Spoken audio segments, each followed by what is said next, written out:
1 मे हा जो कामगारांचा दिवस आहे, जागतिक कामगार दिन, हा शिकागोमधून निर्माण झाला. शहीद भगतसिंगाला कामगार चळवळीचा एक मोठा नेता मानतो. भारत हा क्रोनी कॅपिटलिझमच्या विळख्यात सापडलेला आहे. तो क्रोनीचा वात्ता कुठे आलाय? भांडवलशाहीच्या निर्मितीपासूनच, उगमापासूनच आहे. उगमापासूनच क्रोनीचा बसतो असतो. 300 वर्षातलं इंडस्ट्रियल रिव्होल्यूशन, तर डिजिटल रेव्होल्यूशन पण झालं आणि AI मध्ये मी एक श्रमिक म्हणून 1 मेचा जागतिक दिन पाळताना मला रोल काय? Richest thing is the data. म्हणून डाटावरती कंट्रोल कोणाचा? डाटावरती कंट्रोल करण्याकरता Alibaba.com आपल्या भारतात डिमॉनिटायझेशनच्या वेळी येऊन गेला. तुम्ही पाहिलेत, तो आला पेटीएम मध्ये, तिकडे गेला पेटीएम मध्ये. अरे डिमॉनिटायझेशन मध्ये सगळा काळा पैसा आत आला. काय तुम्ही सांगता? हा भारतातला सर्वात मोठा स्कॅम होता डिमॉनिटायझेशन, की भारतामध्ये EVMचा गैरवापर करून इलेक्शन मॅनिप्युलेट झालेले आहेत. हे पुरावे आमच्याकडे आहेत. द इलेक्शन मॅनिप्युलेट करणं हा राजकारणाचा एक भाग आहे की नाही? आपल्या देशातले अदानी अंबानी आहेत, कोणीही धुतल्या तांदळाचे नाही आहेत.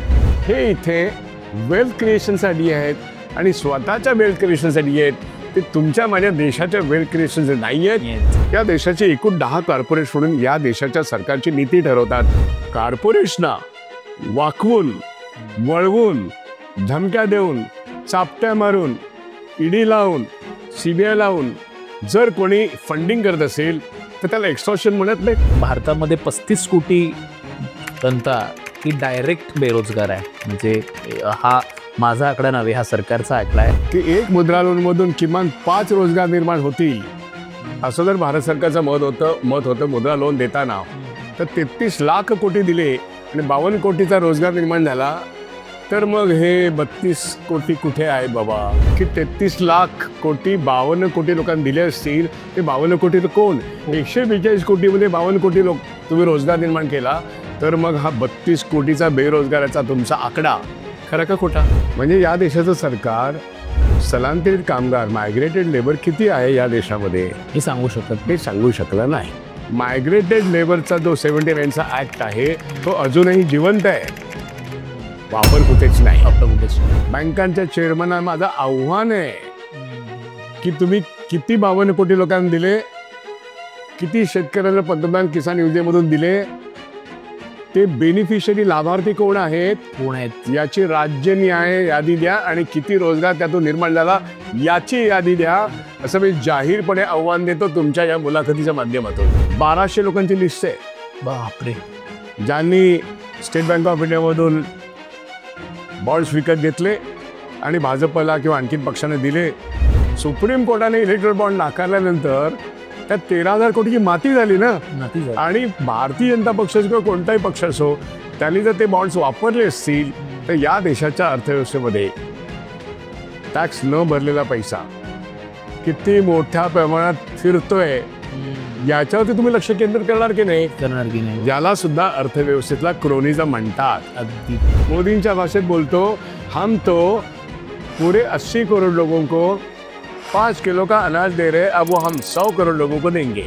आणि मग लाडक्या बहिणींकडे पण आलो तर कळेल 1500 कितीला मिळाले, 2100 कितीला मिळाले आणि त्या आता ज्या लाडक्या होत्या त्या दोडक्या कशा झाल्या. महाराष्ट्र हा भारतामध्ये एकूण GDP मध्ये 1/3 हिस्सा लागतो. पण आज महाराष्ट्र पर कॅपिटा इन्कममध्ये दुर्दैवाची गोष्ट मला असं वाटतं की 8वा का 9वा नंबर आहे. 65 वर्षानंतर महाराष्ट्र कुठे किंवा कुठे लिहून ठेवला माझा महाराष्ट्र? आपण दारिद्र्याच्या दिशेने चाललेला देश आहोत.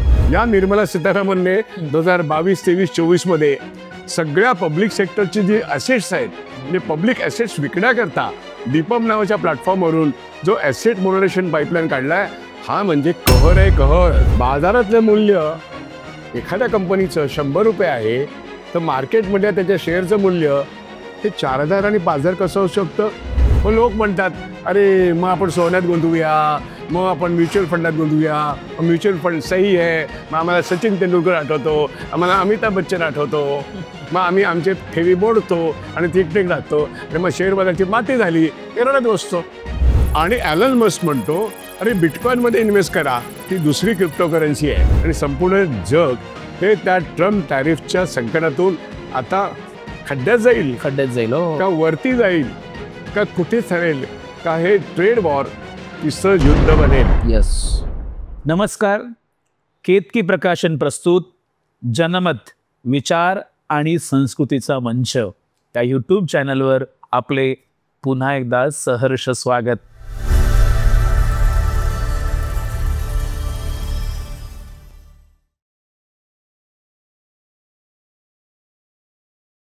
आज हा जो आपण एपिसोड करणार आहोत तो फार महत्त्वाचा आहे. एक भारतीयत्वाच्या नागरिकाच्या दृष्टीने फार महत्त्वाचा व्हिडिओ आज आम्ही आपल्यास दाखवणार आहोत.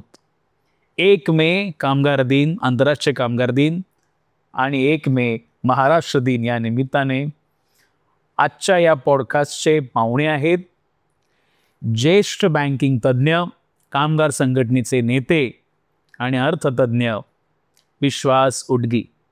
सरांसोबत आपण एक विस्तृत चर्चा आज करणार आहोत. त्यानिमित्ताने आपण आजचा हा व्हिडिओ पॉडकास्ट नक्की पाहावा. नमस्कार सर. आज आपण सरांशी विविध विषयांवर चर्चा तर करणार आहोत, पण आजचा हा विषय हा फार महत्त्वाचा आहे की येत्या काही दिवसातच महाराष्ट्रामध्ये महत्त्वाचा जो दिवस आहे महाराष्ट्राचा 1 मे. 1 मेला महाराष्ट्र 65 वर्षांचा होतो आहे. महाराष्ट्र दिन आपण 65वा महाराष्ट्र दिन साजरा करणार आहोत आणि जागतिक पातळीवरती कामगार दिन म्हणून 1 मेला म्हणजे एकाच दिवशी 2 दिवस हे आलेले जुळून. त्यानिमित्ताने आपण सरांशी चर्चा करणार आहोत आणि त्याचबरोबर भारताच्या आर्थिक धोरणांवर, आर्थिक विषयांवर आपली विस्तृत चर्चा असणार आहे. नमस्कार सर. नमस्कार. तुम्हाला संपूर्ण महाराष्ट्र देश जाणतो, त्यामुळे मी तुमच्या इतिहासात जाणार नाही आणि तरीसुद्धा तुम्हाला एक मोठी परंपरा राहिलेली आहे सगळ्या ह्या इथल्या तळागाळातल्या चळवळींची आणि त्याचबरोबर इथल्या अर्थविषयक विषयांची आणि इथल्या मी टी व्हीवर तुम्हाला रेग्युलर बघत असतो वेगवेगळ्या चर्चांमधून, परिसंवादांमधून. आज 1 मे आहे, आज महाराष्ट्र दिन आहे, आज कामगार दिन आहे. तर मग ह्या निमित्ताने तुम्हाला काय सांगावं वाटेल की महाराष्ट्राच्या जनतेला की हा महाराष्ट्र दिन आणि हा महाराष्ट्र आपला सहज मिळाला आहे का? 1 मे हा खरं तर प्रत्येक कामगाराच्या दृष्टीने आणि प्रत्येक महाराष्ट्रीयन माणसाच्या दृष्टीने अत्यंत अभिमानाचा दिवस आहे. म्हणजे एक महाराष्ट्रीय म्हणून 1 मे 1960 रोजी जेव्हा महाराष्ट्राची स्थापना झाली तेव्हा संयुक्त महाराष्ट्र निर्माण करण्याकरता जे प्रचंड मोठी चळवळ झाली त्या चळवळीचं एक जरा म्हणून केंद्रस्थान हे होतं दैनिक मराठा. आचार्य यांचा दैनिक मराठा ही महाराष्ट्राची एकूण जी समिती होती, महाराष्ट्र एकीकरण समिती असं नव्हे तर संपूर्ण संयुक्त महाराष्ट्राच्या निर्मितीकरता तमाम राजकीय पक्ष एकत्र आले होते आणि त्या समितीचं मुखपत्र म्हणून दैनिक मराठा काम करत होतं. आचार्यात्रेंचं त्यापूर्वी नवयुग होता आचार्यात्रेंचा. आणि मी याचा उल्लेख यासाठी करतोय की 1 मे 1960 निर्माण झाला तेव्हा मी फक्त 7 वर्षाचा होतो. पण या 7 वर्षाच्या कालखंडात मला कळू लागलं ते साधारणपणे एक प्रत्येकाला असं वाटतं की आपल्याला कधी कळायला लागलं. तर मी अशा घरात जन्माला आलो की ज्या ठिकाणी रोजच दैनिक मराठा यायचा, टाइम्स ऑफ इंडिया यायचा, अनेक वर्तमानपत्र यायची. वडील माझे आचार्य अत्रे यांच्याबरोबर त्यावेळेस न्यूज एडिटर होते आणि नंतर ते सहसंपादक झाले. त्यामुळे आचार्य अत्रे आणि कॉम्रेड S.A. डांगे आणि S.M. जोशी ही जे काही त्रिकूट होतं, या त्रिकुटांनी केवढा मोठा पराक्रम या महाराष्ट्राच्या संयुक्त महाराष्ट्र लढ्यात केला की त्या मराठामधून, त्याच्या अग्रलेखातून, त्याच्या वार्तापत्रातून आणि घरी जी चर्चा व्हायची, जरी त्या काळात कळत नसलं तरी ते एक भारावलेलं वातावरण होतं आमच्या संपूर्ण घरामध्ये. माझी 3 मोठी भावंडं, 4 मोठी भावंडं, 2 मोठ्या बहिणी, हे सगळेजण आणि माझी आई, हे सगळेजण ह्या संपूर्ण चळवळीत होते. आणि म्हणून संयुक्त महाराष्ट्र चळवळ अगदी घरातून ते शिवाजी पार्क आणि मराठाचं कार्यालय हे कसं हे डोळ्यासमोर येतं. आणि तेव्हा मग मोठा मला असं वाटतं की मी एक अत्यंत अभिमानी मनुष्य आहे की मला गौरवास्पद असं क्षण वाटतो की एक महाराष्ट्र मी बघितला, 1 मेचा महाराष्ट्र मी बघितला आहे. भले मी 7 वर्षाचा असेल, मला एवढं कळत नसेल, पण मला ते जाणवतं, ते भारावलेलं वातावरण जाणवतं. आणि मग नंतर शाळेत गेल्यानंतर अर्थात शालेय वय होतंच. मी तेव्हा चेंबूर हायस्कूलच्या त्या परिसरात होतो. मी घाटले शाळेमध्ये प्राथमिक शाळेत होतो. नंतर चेंबूर हायस्कूलला 6वीत होतो, 7वीत होतो. तो सगळा जो कालखंड आहे, तर हे लक्षात घेतलं तर 7 वर्षाचं असताना फार काही राजकारण कळत नसलं तरी ते भारवलेलं वातावरण कळत होतं. वडिलांच्या हाताला हात घालून काही सभांना जाणं, मोठमोठ्या लोकांची भाषणं ऐकणं याचा एक छंदच लागला तेव्हापासून. आणि घरी येऊन पडलेलं प्रत्येक छापील कागद वाचायची सवय लागली. आणि अशा तऱ्हेने तो 1 मेचा मार्च. पण जेव्हा कळायला लागलं तेव्हा संयुक्त महाराष्ट्र घडवणारी जी मोठी माणसं होती, त्याच्यामध्ये शिका पक्षाची माणसं होती, भारतीय कम्युनिस्ट पक्षाची माणसं होती, मुंबई गिरणी कामगार युनियनची भूमिका काय होती, कॉम्रेड श्रीपाद अमृत डांगे असोत किंवा अशोक मेहता असोत किंवा त्यांच्याबरोबरचे सगळे साथीदार असोत, त्याच्यामध्ये आमच्या बँक कर्मचाऱ्यांच्या चळवळीत, आत्ता मी बँक कर्मचाऱ्यांच्या चळवळीचा नेता म्हणून जरी ओळखला जात असलो तरी कॉम्रेड PK मेनन, कॉम्रेड दादा पुरो, कॉम्रेड KK मंडल, ही जी नावं आहेत ही या संपूर्ण कामगार चळवळीशी जोडली गेली होती. मला आठवतं FM पिंटो, ही सगळी माणसं आणि मुख्यतः लालजी पेंडसे, आप्पा पेंडसे ही माणसं अशी डोळ्यासमोर येतात.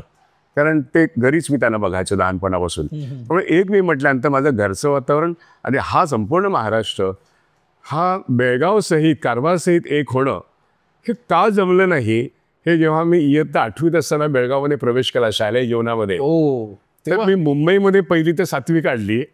आणि मी 8वीमध्ये इथे 8वी पास होऊन जेव्हा बेळगावला गेलो तर मला पुन्हा 8वीतच बसवण्यात आलं. अरे बापरे. त्याचं कारण असं होतं, इथे SSC होती आणि तिकडे SSLC होती. म्हणून तुम्ही जरी इथे 8वी पास झालेला असला तरी तुम्हाला पुन्हा 8वी द्यावी लागेल. आणि तिथे 8वी 9वी 10वी पूर्ण केली. होय, कॉलेजचं पहिलं वर्ष पण पूर्ण केलं गोगटे कॉलेजमध्ये. आणि त्या काळात माझे वडील विशाल महाराष्ट्र नावाच्या सीमा भागातल्या एका वर्तमानपत्राचे संपादक होते. म्हणजे दैनिक मराठामधून 2 वर्ष बाहेर पडून त्यांनी तिथे संपादकपदी घेतले.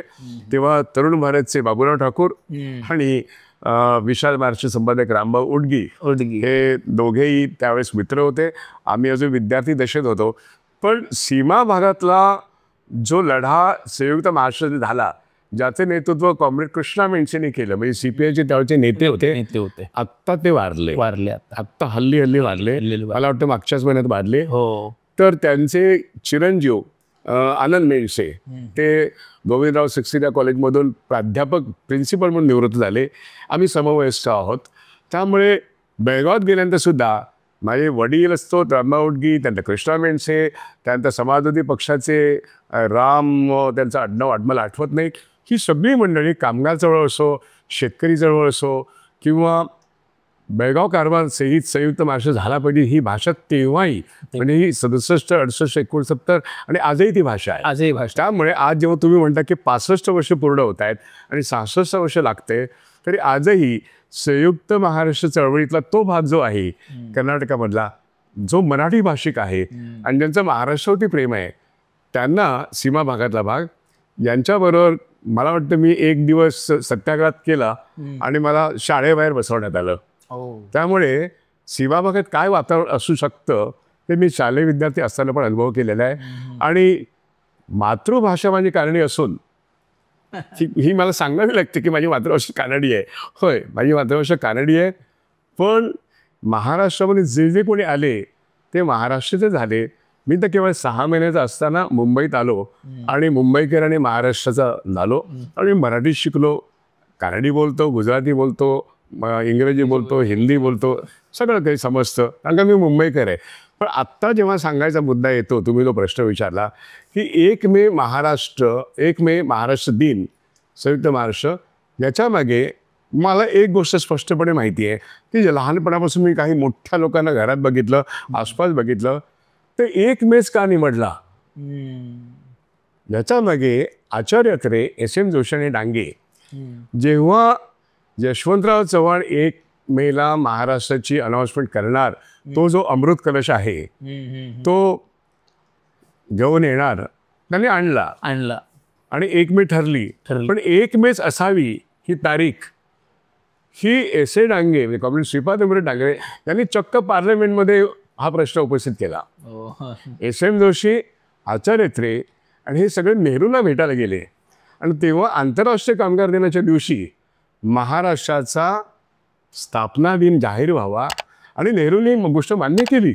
आणि म्हणून एक लक्षात घ्या, अनेकांना हे माहीत असेल नसेलही, पण यदी फडकेंनी आपल्या ते जे काय महाराष्ट्राचा इतिहास म्हणून त्यांनी 10 खंड लिहिले, 10 खंड लिहिलेत. त्यात हे सगळं आहे. दैनिक मराठाच्या पानोपानी तुम्हाला हे दिसेल की नेहरूंनी या त्रिकुटाची गोष्टी मान्य केली. आणि म्हणून कॉम्रेड श्रीपाद अमृत डांगेंना हे श्रेय जातं. त्या संयुक्त महाराष्ट्र समितीचे नेते होते ते एस.एम. जोशी आणि डांगे आणि प्रख्यात प्रमुख नेते, ज्यांना ते श्रेय जातं. नाही, हे त्रिकूट कमिटी होतीच, कोर कमिटी होती, ज्यांना हे श्रेय जातं की जागतिक कामगार दिन आणि या दिवशी संयुक्त महाराष्ट्राची निर्मिती आणि 1 मे ही तारीख ठरली. म्हणजे 2-3 वर्ष आधी विशाळगडावरती प्रतापगडावरती नेहरू यशवंतराव चव्हाणांनी नेहरूंना बोलवलं आणि ते येऊ दिले आणि महाराष्ट्राचा त्यांच्या विरोधात जो राग होता भयंकर, तो राग निवळून काढण्यामध्ये ती मोठी भूमिका यशवंतराव चव्हाणांनी ओळखली. आणि तेव्हा काँग्रेसमधले अनेक लोक संयुक्त महाराष्ट्र चळवळीच्या लढ्यात होते. शेका पक्ष तर इथेच होता, कम्युनिस्ट पक्ष इथेच होता, म्हणजे भारतीय कम्युनिस्ट पक्ष. तेव्हा CPM नव्हता. आणि इव्हन भारतीय जनसंघाचे काही लोक होते. बाकी सगळे पुरोगामी जनता ही संयुक्त महाराष्ट्र कृती समितीमध्ये होते. आणि म्हणून यशवंतराव चव्हाणांनी जेव्हा प्रतापगडावरती शिवाजी महाराजांच्या पुतळ्याचं अनावरण करण्यासाठी नेहरूंना बोलवलं, उद्देश एकच होता, महाराष्ट्रीयन माणसांचा त्यांच्यावरती जो आरोप होता काँग्रेसवरचा, नेहरू आल्यानंतर तो सगळा मावळला. तिथे त्यांनी जाहीर केलं. शिवाजी महाराजांच्या पुतळ्याचं अनावरण केल्यानंतर मग अनेक काँग्रेसचे लोक जे इथे होते ते पुन्हा काँग्रेसमध्ये परत गेले. आणि मग अमृत कलश यांची प्रक्रिया सुरू झाली. त्यातून 1 मे निर्माण झाला. आणि 1 मे कसा निर्माण झाला याची मी तुम्हाला पार्श्वभूमी सांगितली. मी याच वयात हे मला सगळं कळायला लागलं, याचा मला अभिमान आहे. आत्ता मी जे सांगितलं ते मी साधारणपणे वयाच्या 10व्या-12व्या वर्षी मला हेच कळत होतं. कारण मी त्या घरामध्ये जन्माला आलो होतो. आणि लालजी पेन्शनसारखे लोक किंवा अगदी अनेक साहित्यिक, मला आठवतं की सोपानदेव चौधरी जे बहिणाबाईंचे मला वाटते चिरंजीव, हे सुद्धा आलेले मला आठवतं. आणि आचार्य प्रके अत्रेंनी बहिणाबाईंच्या बद्दल जे काही साहित्य आहे ते सोपानदेव चौधरी जेव्हा आचार्य प्रके अत्रेंनी सांगितलं, तेव्हा त्याचं संपूर्ण प्रकाशन, बहिणाबाईंच्या सगळ्या साहित्याचं प्रकाशन, ती हस्तलिखित नव्हे, ती हस्तलिखित नव्हतीच, ती आईने सांगितलं आणि मुलाने लिहून घेतलं, कारण त्यांना लिहिता वाचता येत नव्हतं. त्यामुळे बहिणाबाईंचं सगळं साहित्य हे दैनिक मराठाचे संपादक म्हणून आणि संयुक्त महाराष्ट्र कृती समितीचे प्रमुख नेते म्हणून आचार्य अत्रेंनी मोठं काम केलं. तर ही सगळी माणसं मी लहानपणी पाहिलेली आहेत.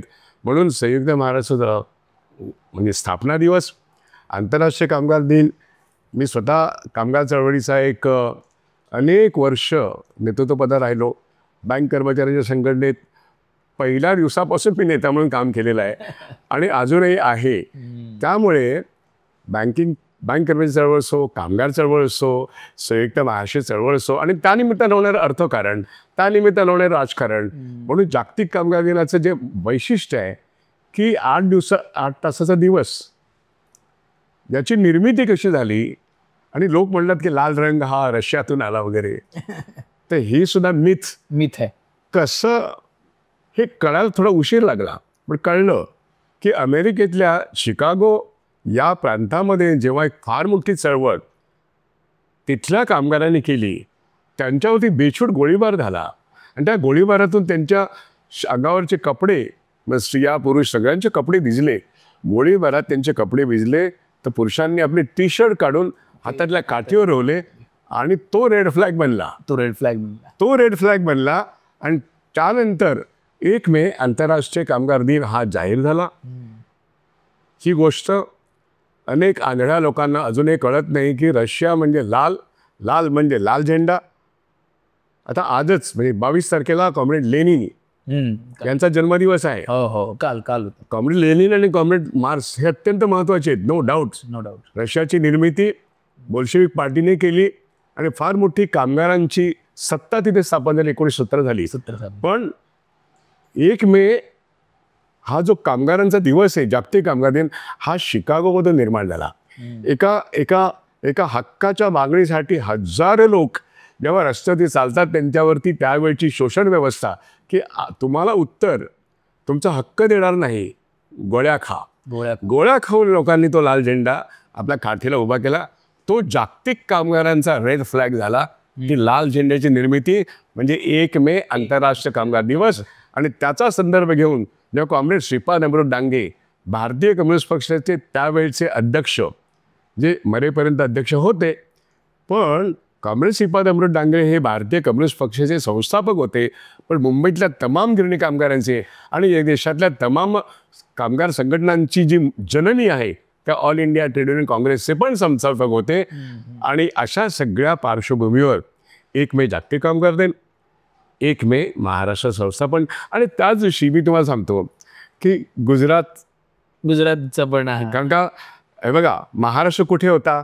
अहमदाबादपासून ते धारवाडपर्यंत. त्यामुळे त्रिभाषिक राज्य हे एक भाषिक झालं. गुजरात जो आपण उमरगावपासून ते पार सौराष्ट्रपर्यंत गुजरात झाला.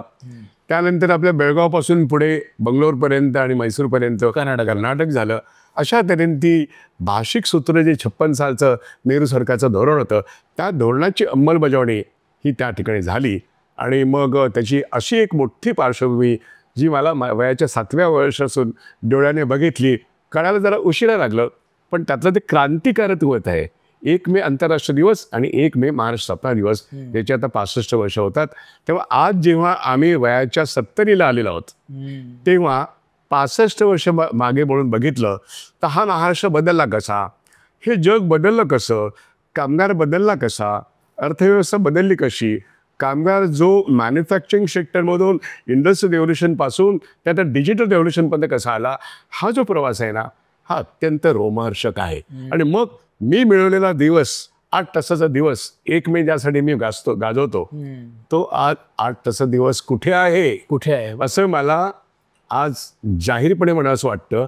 आणि मग तो 8 तासाचा दिवस रिस्टोर करण्याकरता तुम्हाला मला काय करावं लागेल, कामगार चळवळीला काय करावं लागेल, कारण 8 तासाचा दिवस गेलेला आहे. आता तो कायद्याच्या पुस्तकामध्ये लिहिलेला 8 तासाचा दिवस, पण तो गेलेला आहे. तो मला परत कसा मिळवता येईल याकरता कामगार चळवळीला केवळ ब्रुडिंग करून चालणार नाही, आत्मचिंतन करून चालणार नाही, रस्त्यावरची लढाई करावी लागेल. हे भान आजच्या कामगार चळवळीला आहे का?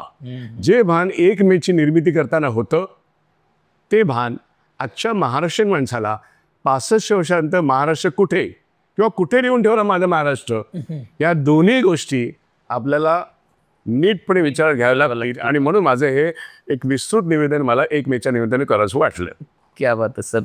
मला याच्यामध्ये हे सांगायचं आहे की लोकांना ही कळू द्या की 8 तासच का, हे 8 तास माझी नोकरी, 8 तास मला काय जे वाटतं ते, मला जे माझ्या जे छंद आहेत ते जोपासणं, आणि 8 तास माझा आराम, हे जे ही सूत्र होती ते लोकांना माहीत नाही. हो का आम्ही 12-15 तास काम केलं तर काय वाव आहे, असं लोकांच्या मनात आता एक मानसिकता निर्माण झाली. त्यावर तुमचं काय मत आहे? एक लक्षात घ्या, 8 तासाचा दिवस ही जेव्हा मागणी शिकागोमधून निर्माण झाली आणि ती जगातल्या सर्व देशांमध्ये मान्य झाली, नंतर तो इंटरनॅशनल लेबर ऑर्गनायझेशन कायदा बनवला. युनो निर्माण झाल्यानंतर दुसऱ्या कायद्यानंतर तो आंतरराष्ट्रीय कायद्याचा भाग झालेला आहे.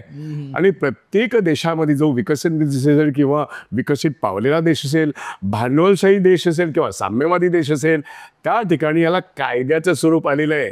आणि तुम्हाला मी सांगतो की भारतामध्ये 1 मे निर्माण होणं हे अर्थातच तिथपासून सुरुवात झाली, हे मान्य आहे.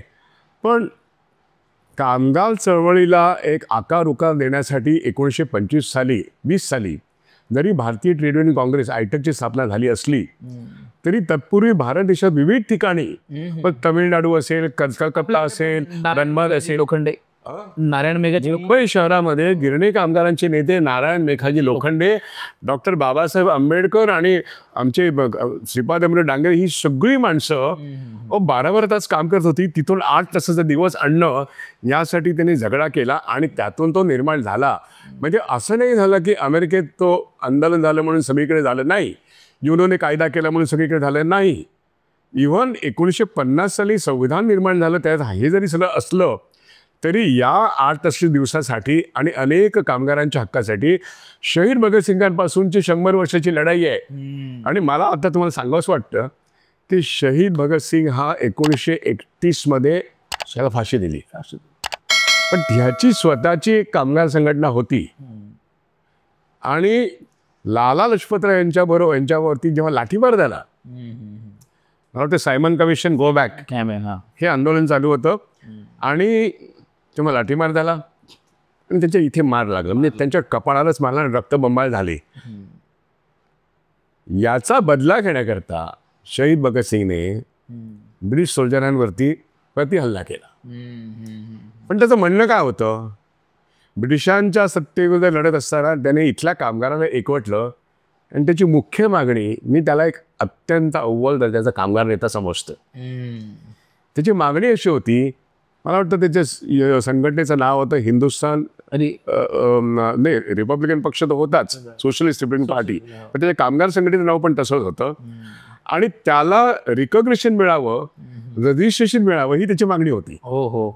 याकरता त्यांनी ब्रिटिश सरकारकडे अर्ज करणं वगैरे केलं होतं. पण सायमन कमिशन गो बॅक असं जेव्हा आंदोलन झालं त्याला एक वेगळं स्वरूप आलं, व्हायलेन्स खूप झाला आणि त्यावेळेस मग धरपकड झाली, यांची पण धरपकड झाली. या प्रक्रियेमध्ये कामगार संघटना करण्याचा मला मूलभूत अधिकार पाहिजे या मागणीचा पुनरुच्चार त्याने केला. फाशी जरी दिली शहीद भगतसिंगला 1931 साली, त्याने बॉम्ब हल्ला केला, त्याचं ट्रायल झालं, हे लोकसभेत झालं तत्कालीन पार्लमेंटमध्ये. पण 1927 मध्ये ट्रेड युनियन जॉईंट, म्हणजे तुम्ही याला म्हणतो ट्रेड युनियन ऍक्ट, हा ऍक्ट केव्हा निर्माण झाला? 27 मध्ये. याची प्रेरणा 20 साली निर्माण झाली. आयटक हे तर आहेच, त्याच्यामधल्या अनेक संघटना निर्माण झाल्या हे तर आहेच. पण शहीद भगतसिंग हा वयाच्या 20, 21, 22, 23 पासून तो हे बोलत होता, जमीन तयार केली. 31 त्याने जमीन तयार केली. त्याने जमीन तयार केली की मला कामगार संघटना बांधण्याचा अधिकार पाहिजे आणि त्यातून ते अखिल भारतीय स्वरूप आलं. आणि मग ब्रिटिशांच्या बधीर कानांना आणि भारतीय जनतेच्या बधीर कानांना ऐकू जावं म्हणून त्याने बॉम्बस्फोट केला आणि त्याकरता हसत फाशी गेला. मी शहीद भगतसिंगाला कामगार चळवळीचा एक मोठा नेता मानतो यासाठी. आणि त्यातून तो 1927चा जो काय ब्रिटिशांनी केलेला कायदा जो आहे ना, तो कायदा अत्यंत महत्त्वाचा आहे.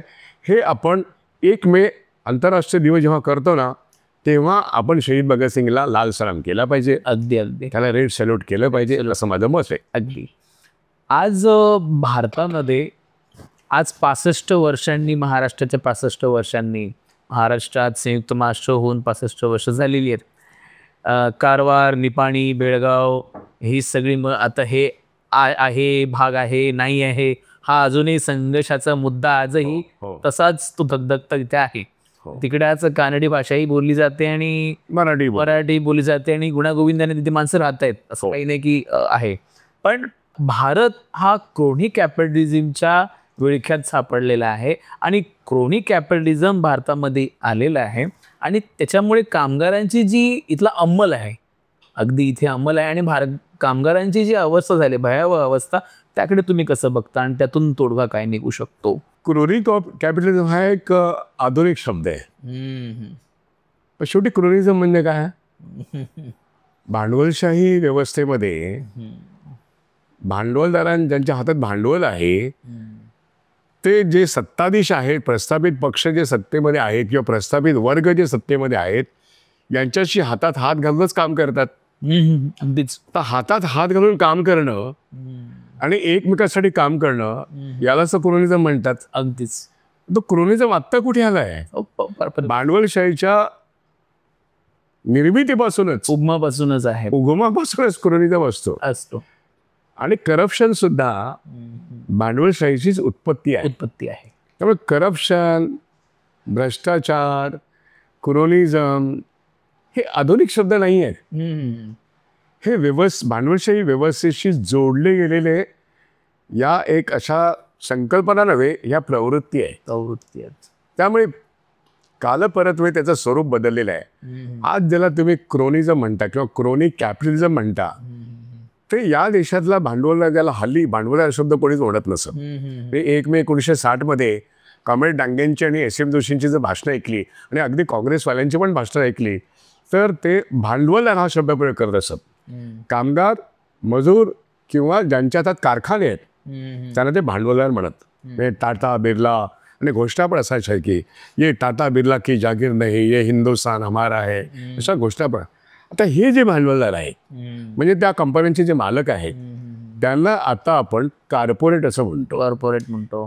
कॉर्पोरेट ही गोष्ट, ही संकल्पना जगभरची आहे. जगभरची. कॉर्पोरेट म्हणजे एखाद्या उद्योगामध्ये त्या उद्योगाचं वर्चस्व जेव्हा त्या कंपनीच्या मालकांचं बनतं तेव्हा आपण हे लक्षात घेतलं पाहिजे की त्या उद्योगामध्ये एक प्रकारचं कन्सॉलिडेशन होतं.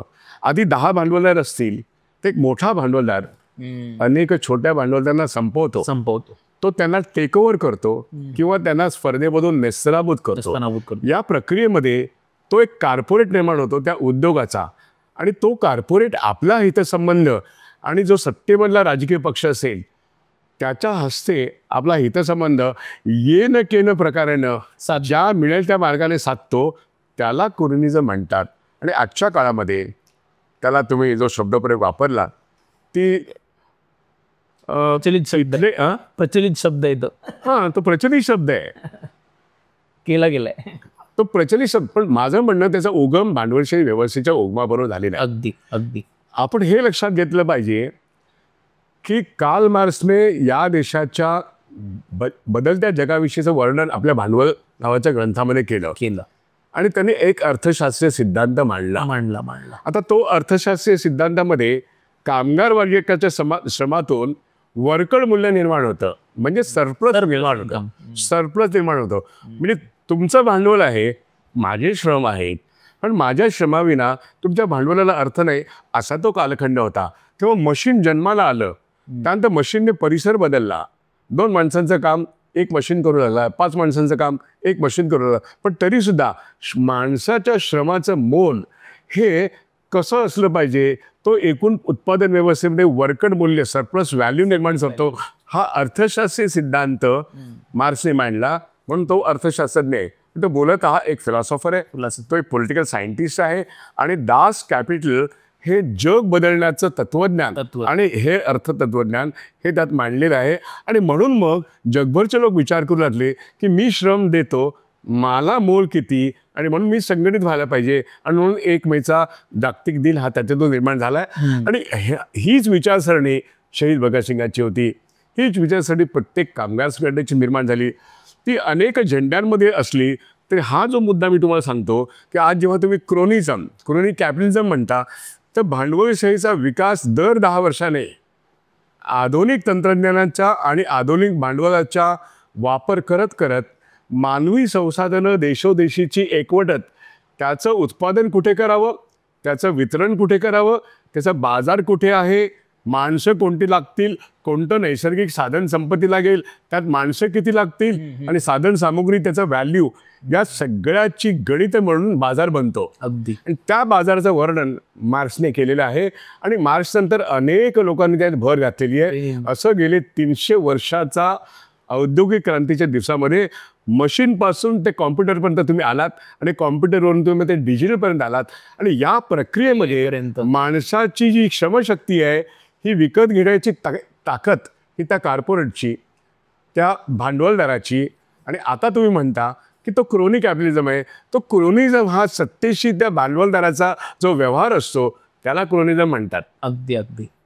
क्रोनिझम म्हणजे भांडवलशाहीतला क्रोनिझम ज्याची उत्पादन साधनं आणि उत्पादन प्रक्रियेवरती कंट्रोल आहे तो, आणि सत्ताधारी पक्ष ABCD कुठला का असेना, देशोदेशी कुठला का असेना, पण त्या देशामध्ये जे काही प्रचलित प्रवाह आहेत त्यातून माझ्या उत्पादन प्रक्रियेतून माझा मोठा बाजार आणि माझ्या बाजारातून मोठा नफा मला कसा मिळेल, याकरता मला सत्तेचा वापर कसा करता येईल, त्यातून सत्ता आणि भांडवलदार याची जे साटेलोटं होतं त्याला क्रोनिझम म्हणतात.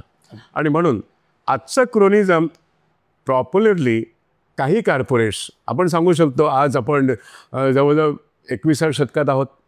इथे प्रत्येक उद्योगामध्ये टेक्स्टाईलमध्ये कोण मॅग्नेट आहे, स्टीलमध्ये कोण मॅग्नेट आहे, ऑइलमध्ये कोण मॅग्नेट आहेत, या देशाचे एकूण 10 कॉर्पोरेट्स म्हणून या देशाच्या सरकारची नीती ठरवतात.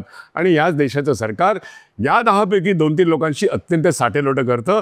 आणि म्हणून गेल्या 10 वर्षामध्ये असं आपलं चित्र दिसतं की 1-2 भांडवलदार गट नव्हे, मोठे कॉर्पोरेट ते एकाच वेळेस एक उद्योग नव्हे, म्हणजे मी फक्त टेक्स्टाईल उद्योगाचा सम्राट आहे नाही, मी तेल उद्योगाचा सम्राट आहे, मी टेक्स्टाईलचा आहे, मी इंजिनिअरिंगचा आहे, मी सिमेंटचा आहे, आणि मग मी या अनेक उद्योगांचं एक कॉंग्लोमरेट बनतो, मोठा कार्पेट बनतो, माझं कार्पेट हाऊस बनतं, आणि मी सरकारच्या कामगार धोरणाविरुद्ध, कामगार धोरण किंवा त्याचा अर्थनीती किंवा त्याची इन्व्हेस्टमेंट पॉलिसी, या सगळ्याच पॉलिसीवरती मी प्रभाव टाकतो.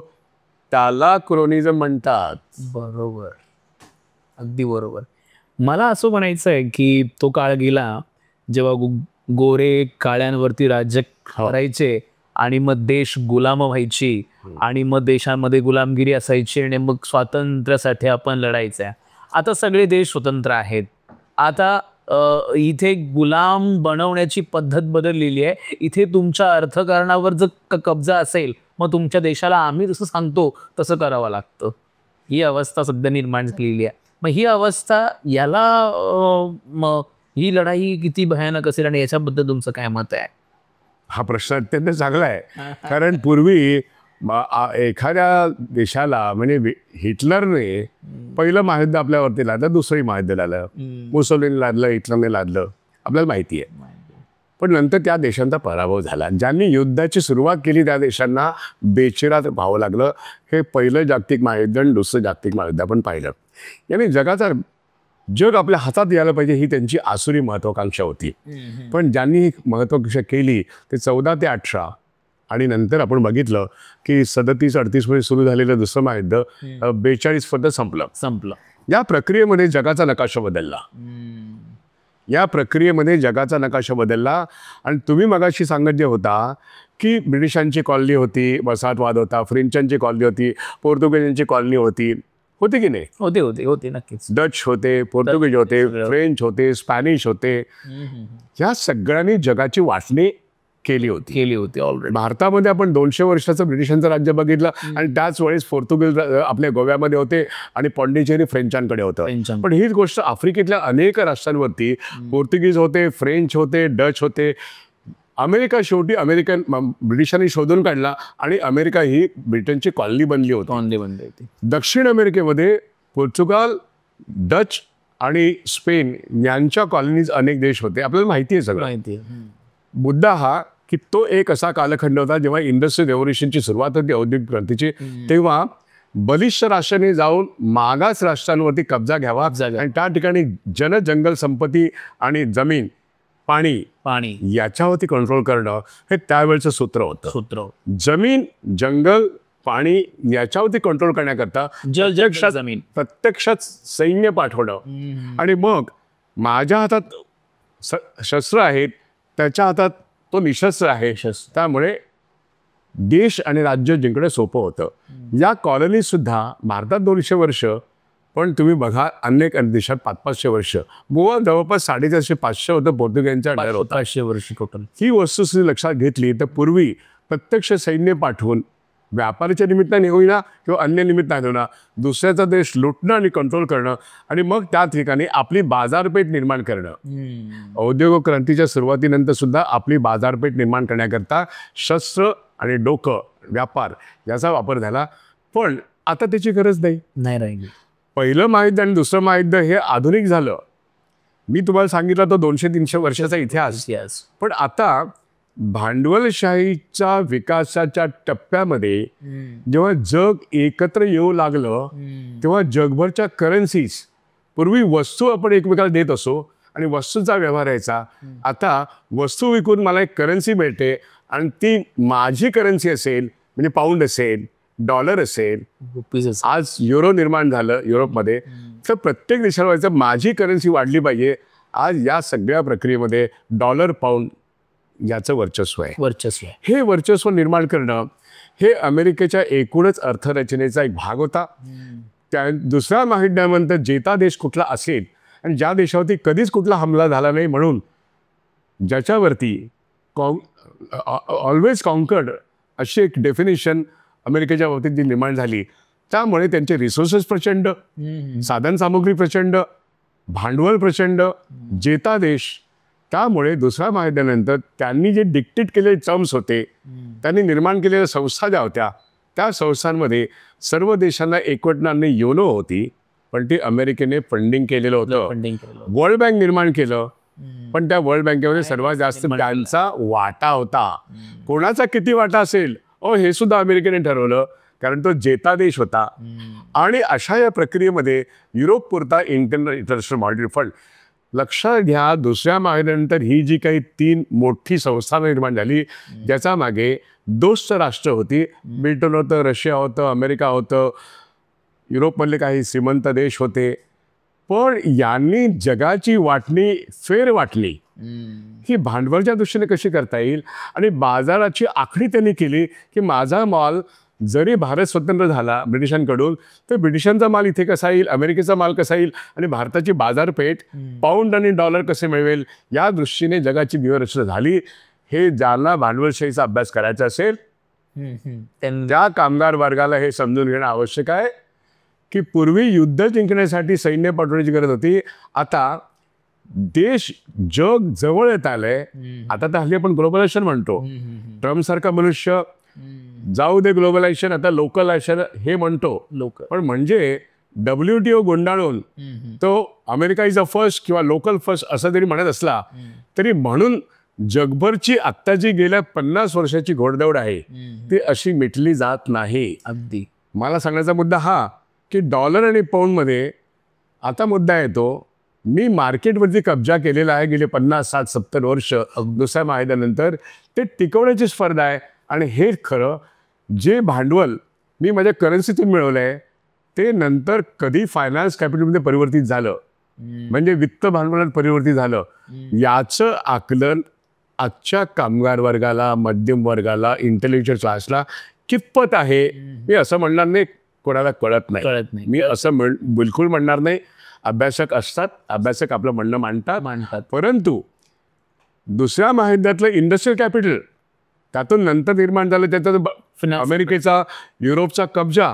पण ते वित्त भांडवलामध्ये आणि माझ्या खिशातलं प्रत्यक्षातली 100ची नोट हा पैसा हे कळतो, पण कागदावरती मी लिहिलेले 1 बिलियन, 1 मिलियन आणि 1 ट्रिलियनचा अर्थ तो पेपर टू पेपर नंतर तो कागदावर राहतो. त्याचं प्रत्यक्षात करन्सी नसते, पण त्याला व्हॅल्यू असते. ते वित्त भांडवल जे वर्ल्ड बँक आणि IMF आणि अनेक वित्तीय संस्थांमध्ये ADB असेल, एशियन डेव्हलपमेंट बँक असेल, तो अनेक युरोपियन वित्तीय संस्था असतील, तो आम्ही बँका असू, आम्ही फायनान्स कॅपिटल कसं हाताळतो ते इंडस्ट्रियल कॅपिटलायझेशन पासून ते फायनान्स कॅपिटल, त्याचा प्रवास हे जगावरती राज्य करण्याचं एक साधन आहे. हत्यार कुठलं? IMF आहे, वर्ल्ड बँक आहे, युनोची अनेक आंतरराष्ट्रीय संस्था आहेत. हे जगभरच्या सरकारांना एका विशिष्ट धोरणामध्ये कोंबू पाहतात. आणि तेव्हा ते म्हणतात की तुम्ही मुक्त अर्थव्यवस्था स्वीकारली पाहिजे. पण प्रत्यक्षामध्ये दुसऱ्या महायुद्धानंतर अमेरिकेची मुक्त अर्थव्यवस्था आहे का? उत्तर नाही असं आहे. ब्रिटनमध्ये अर्थव्यवस्था मुक्त आहे का? आणि साम्यवादी अर्थव्यवस्था रशिया आणि चीनमध्ये आहे. तो एक विशिष्ट प्रकार आहे की तिथे एक पार्टीचा सत्ता आहे, ती कम्युनिस्ट पार्टी आहे. त्यामुळे साम्यवादी देशांची अर्थरचना, भांडवलशाही देशांची अर्थरचना, पण मुक्त अर्थव्यवस्था कुठे आहे? किंबहुना असं आपण समजून घ्यायला पाहिजे की इंडस्ट्रियल कॅपिटलपासून फायनान्स कॅपिटलमध्ये जे परिवर्तन झालं आणि त्या फायनान्स कॅपिटलने अनेक देशांना गवसणी घालून अनेक देशांची अर्थव्यवस्था संचालित करणारी नीती ही संचालित केली किंवा ती प्रॉक्सी ड्राफ्ट केली आणि ती अंमलात आणण्याकरता, त्यांच्यावरती प्रभाव टाकण्याकरता जागतिक बँक आणि IMFचा वापर केला. WTO हे गेल्या 32 वर्षाचं खेळणं आहे, त्याचा वापर केला आणि त्याच्याबद्दलला प्रवेश आणि त्याच्याबद्दला एक्झिट. चीनचा 3दा प्रवेश आणि 2दा एक्झिट झालाय. आणि आज स्वतः ट्रम्पच एक्झिट करतोय. आणि कधी तो आत जातो आणि कधी बाहेर जातो, तो काय बोलतो हे कोणाला कळत नाही. आणि संपूर्ण जग हे त्या ट्रम्प टॅरिफच्या संकटातून आता खड्ड्यात जाईल का वरती जाईल का कुठे ठरेल का हे ट्रेड वॉर तिसरं युद्ध बनेल? अगदी असा एक प्रश्न आहे. हो. असा एक प्रश्न आहे की हा ट्रेड वॉर राहतो का आणखी त्याचं वेगळं कुठलं स्वरूप येतं? कारण कोणीतरी मारला जाणार, कोणीतरी त्याच्यातून फार मोठा श्रीमंत होणार. पण हे आज केवळ अमेरिका ठरवू शकत नाही, कारण जगामधले किमान 50 देश आज असे स्पर्धक देश आहेत की प्रत्येकाचं कोणाचा टेक्स्टाईल मधला कंट्रोल आहे, कोणाचा इंजिनिअरिंग मधला कंट्रोल आहे, कोणाचा कॉम्प्युटर्स मध्ये कंट्रोल आहे, कोणाचा शिक्षण व्यवस्थित कंट्रोल आहे, कोणाचा हेल्थ व्यवस्थित कंट्रोल आहे, कोणाकडे मायनिंग जास्त आहे, कोणाकडे हिरे व्यवस्था जास्त आहे, कोणाकडे सोन्याचा कंट्रोल आहे. त्यामुळे आणि हे डिजिटल वर्ल्ड आहे. अशा वेळेस industrial capital to finance capital आणि फायनान्स कॅपिटल होत असताना आज वित्त भांडवल हे ज्या ऑइलला पर्यायी गोल्ड समजत होतं अगदी 50 वर्षापूर्वी, ते ऑइल आता गोल्ड नसून गोल्ड आहे, ऑइल आहे. पण या जगातला डाटा जो आहे तुमचा माझा 142 कोटी जनतेचा, 140 कोटी चायना जनतेचा, जगभरचे किती ट्रिलियन जनता आहे यांचा सगळा डाटा आणि प्रत्येक साधन सामुग्रीचा डाटा, हा डाटा जो आहे इट इज अनदर गोल्ड. आणि त्या अनदर गोल्डवरती किंवा richest thing is the data. म्हणून डाटावरती कंट्रोल कोणाचा? मग इथे मुकेश अंबानी लढताना दिसतोय, तिथे ॲलन मस्क लढताना दिसतोय, तिथे आमचा मार्क झुबैर लढताना दिसतोय. डाटावरती कंट्रोल करण्याकरता Alibaba.com आपल्या भारतात डिमॉनिटायझेशनच्या वेळी येऊन गेला. तुम्ही पाहिलेत, तो आला पेटीएम मध्ये आणि गेला पेटीएम मध्ये. पेटीएम करो म्हणता त्याचा पेटीएम झालेला आहे हे आपण पाहिलेलं आहे. त्यामुळे चायनीज भांडवल कम्युनिस्ट देशाचं असलं तरी भांडवलाला रंग नसतो. रशियाचं भांडवल, तिथे आता कम्युनिस्ट पक्षाची सत्ता गेली पण त्या भांडवलाचा रंग कुठला, अमेरिकेच्या भांडवलाचा रंग कुठला, युरोपच्या भांडवलाचा रंग, भांडवलाला रंग नसतो. भांडवल त्याला उद्दिष्ट असतं. ज्याच्या हातात भांडवल असतं तो त्याची उद्दिष्ट ठरवतो. आणि आज जेव्हा डिजिटल आणि AI हे आत्ता प्रत्यक्षात आलंय, त्यामुळे 300 वर्षातलं इंडस्ट्रियल रिव्होल्युशन तर डिजिटल रेव्होल्युशन पण जेव्हा आलं आणि AI मध्ये मी एक श्रमिक म्हणून 1 मेचा जागतिक दिन पाळताना मला रोल काय? आजच्या कामगारच्या वेळेमध्ये मी अमेरिकेत असेल, युरोपमध्ये असेल किंवा भारतात असेल, माझा रोल हा रिडंडंट होणार असेल, संदर्भहीन होणार असेल. उत्पादक व्यवस्थेमध्ये कामगार हा नगण्य होणार असेल. मग मी उत्पादन व्यवस्थेत असेल किंवा सेवा व्यवस्थेत असेल, फक्त शेती व्यवस्थेत आज त्याला एलिमिनेट कोणी करणार नाही. आज पण काही वर्षांतर तोही एलिमिनेट होऊ शकतो. त्यामुळे मी शेती व्यवस्थेतला माणूस, मी सेवा क्षेत्रातला माणूस, मी उद्योग क्षेत्रातला माणूस, जर डिजिटल रेव्होल्युशन किंवा AI मध्ये आज माणसाच्या श्रमाची किंमत काय, कोण नवीन मार्क्स आपल्याला येऊन सांगेल? नाही, आपल्यालाच मार्क्स व्हावं लागेल. आपल्यालाच सरप्लस व्हॅल्यू थिअरी नव्याने जन्माला घालायला लागेल. आणि म्हणून 8 तासाच्या दिवसापासून की आपल्या श्रमाचं मूल्य आधुनिक या 21व्या शतकात AIच्या जगतामध्ये माझं अस्तित्व कोण ठरवणार? तर त्यावेळेस आपली विचारशक्ती ही AI पेक्षा किती पॉवरफुल आहे हे दाखवण्यासाठी आपल्याला लोकशाही व्यवस्थेमध्ये काम करायला लागेल. संविधानक मूल्य जपून कुठच्याही हुकुमशाही देशामध्ये नाही, कुठल्याही कम्युनिस्ट देशामध्ये नाही, कुठल्याही राजेशाही देशामध्ये नाही, फक्त लोकशाही व्यवस्थेमध्ये माणसं स्वतःचं पुनर्मूल्यांकन करून, लोकशाही ताकद मजबूत करून माणसं स्वतःच्या श्रमशक्तीचं मूल्यमापन करू शकतील इतपत आपल्याला पुनर्विचार करावा लागेल. म्हणून इंडस्ट्रियल कॅपिटलपासून ते मॅन्युफॅक्चरिंग कॅपिटल आणि फायनान्स कॅपिटल आणि त्याचं गेल्या 50-60 वर्षात होणारे परिणाम तंत्रज्ञानाच्या विकसितावर आपण बघायला लागेल. एक अख्खा सोव्हिएट युनियन तंत्रज्ञानाच्या प्रगतीबरोबर कोलमडलं. त्यामुळे तुम्हाला जगाचा नकाशा दुसऱ्या महायुद्धात बदलला असं म्हणत असताना या डिजिटल रेव्होल्युशन नंतर फायनान्स कॅपिटल संपूर्ण भांडवलशाहीचं रूप बदलतंय. त्यामुळे अनेक भांडवलदार हे कॉर्पोरेट वर्ल्डमध्ये येतात आणि त्यांची ऑलिगार्की निर्माण होतं, त्यांचं सिंडिकेट निर्माण होतं, मग ते मार्केटमध्ये पण निर्माण होतं, ते प्रत्येक उद्योगात निर्माण होतं, ते प्रत्येक देशात निर्माण होतं आणि ते त्या देशाच्या सत्तेवरती प्रभाव टाकतं. इव्हन कल्चरवर पण हे त्या देशाच्या त्या पक्षावरती प्रभाव टाकतं. आणि वेळ आली तर त्या पक्षाच्या लोकांना बाजूला सारून स्वतःच सत्ता हातात घेतात. ही सुद्धा आताच्या 21व्या शतकातली रोखडी वस्तुस्थिती आहे असं मला सांगायचं. हो, डोनाल्ड ट्रम्प तेच करतोय, स्वतः भांडवलदार आहे.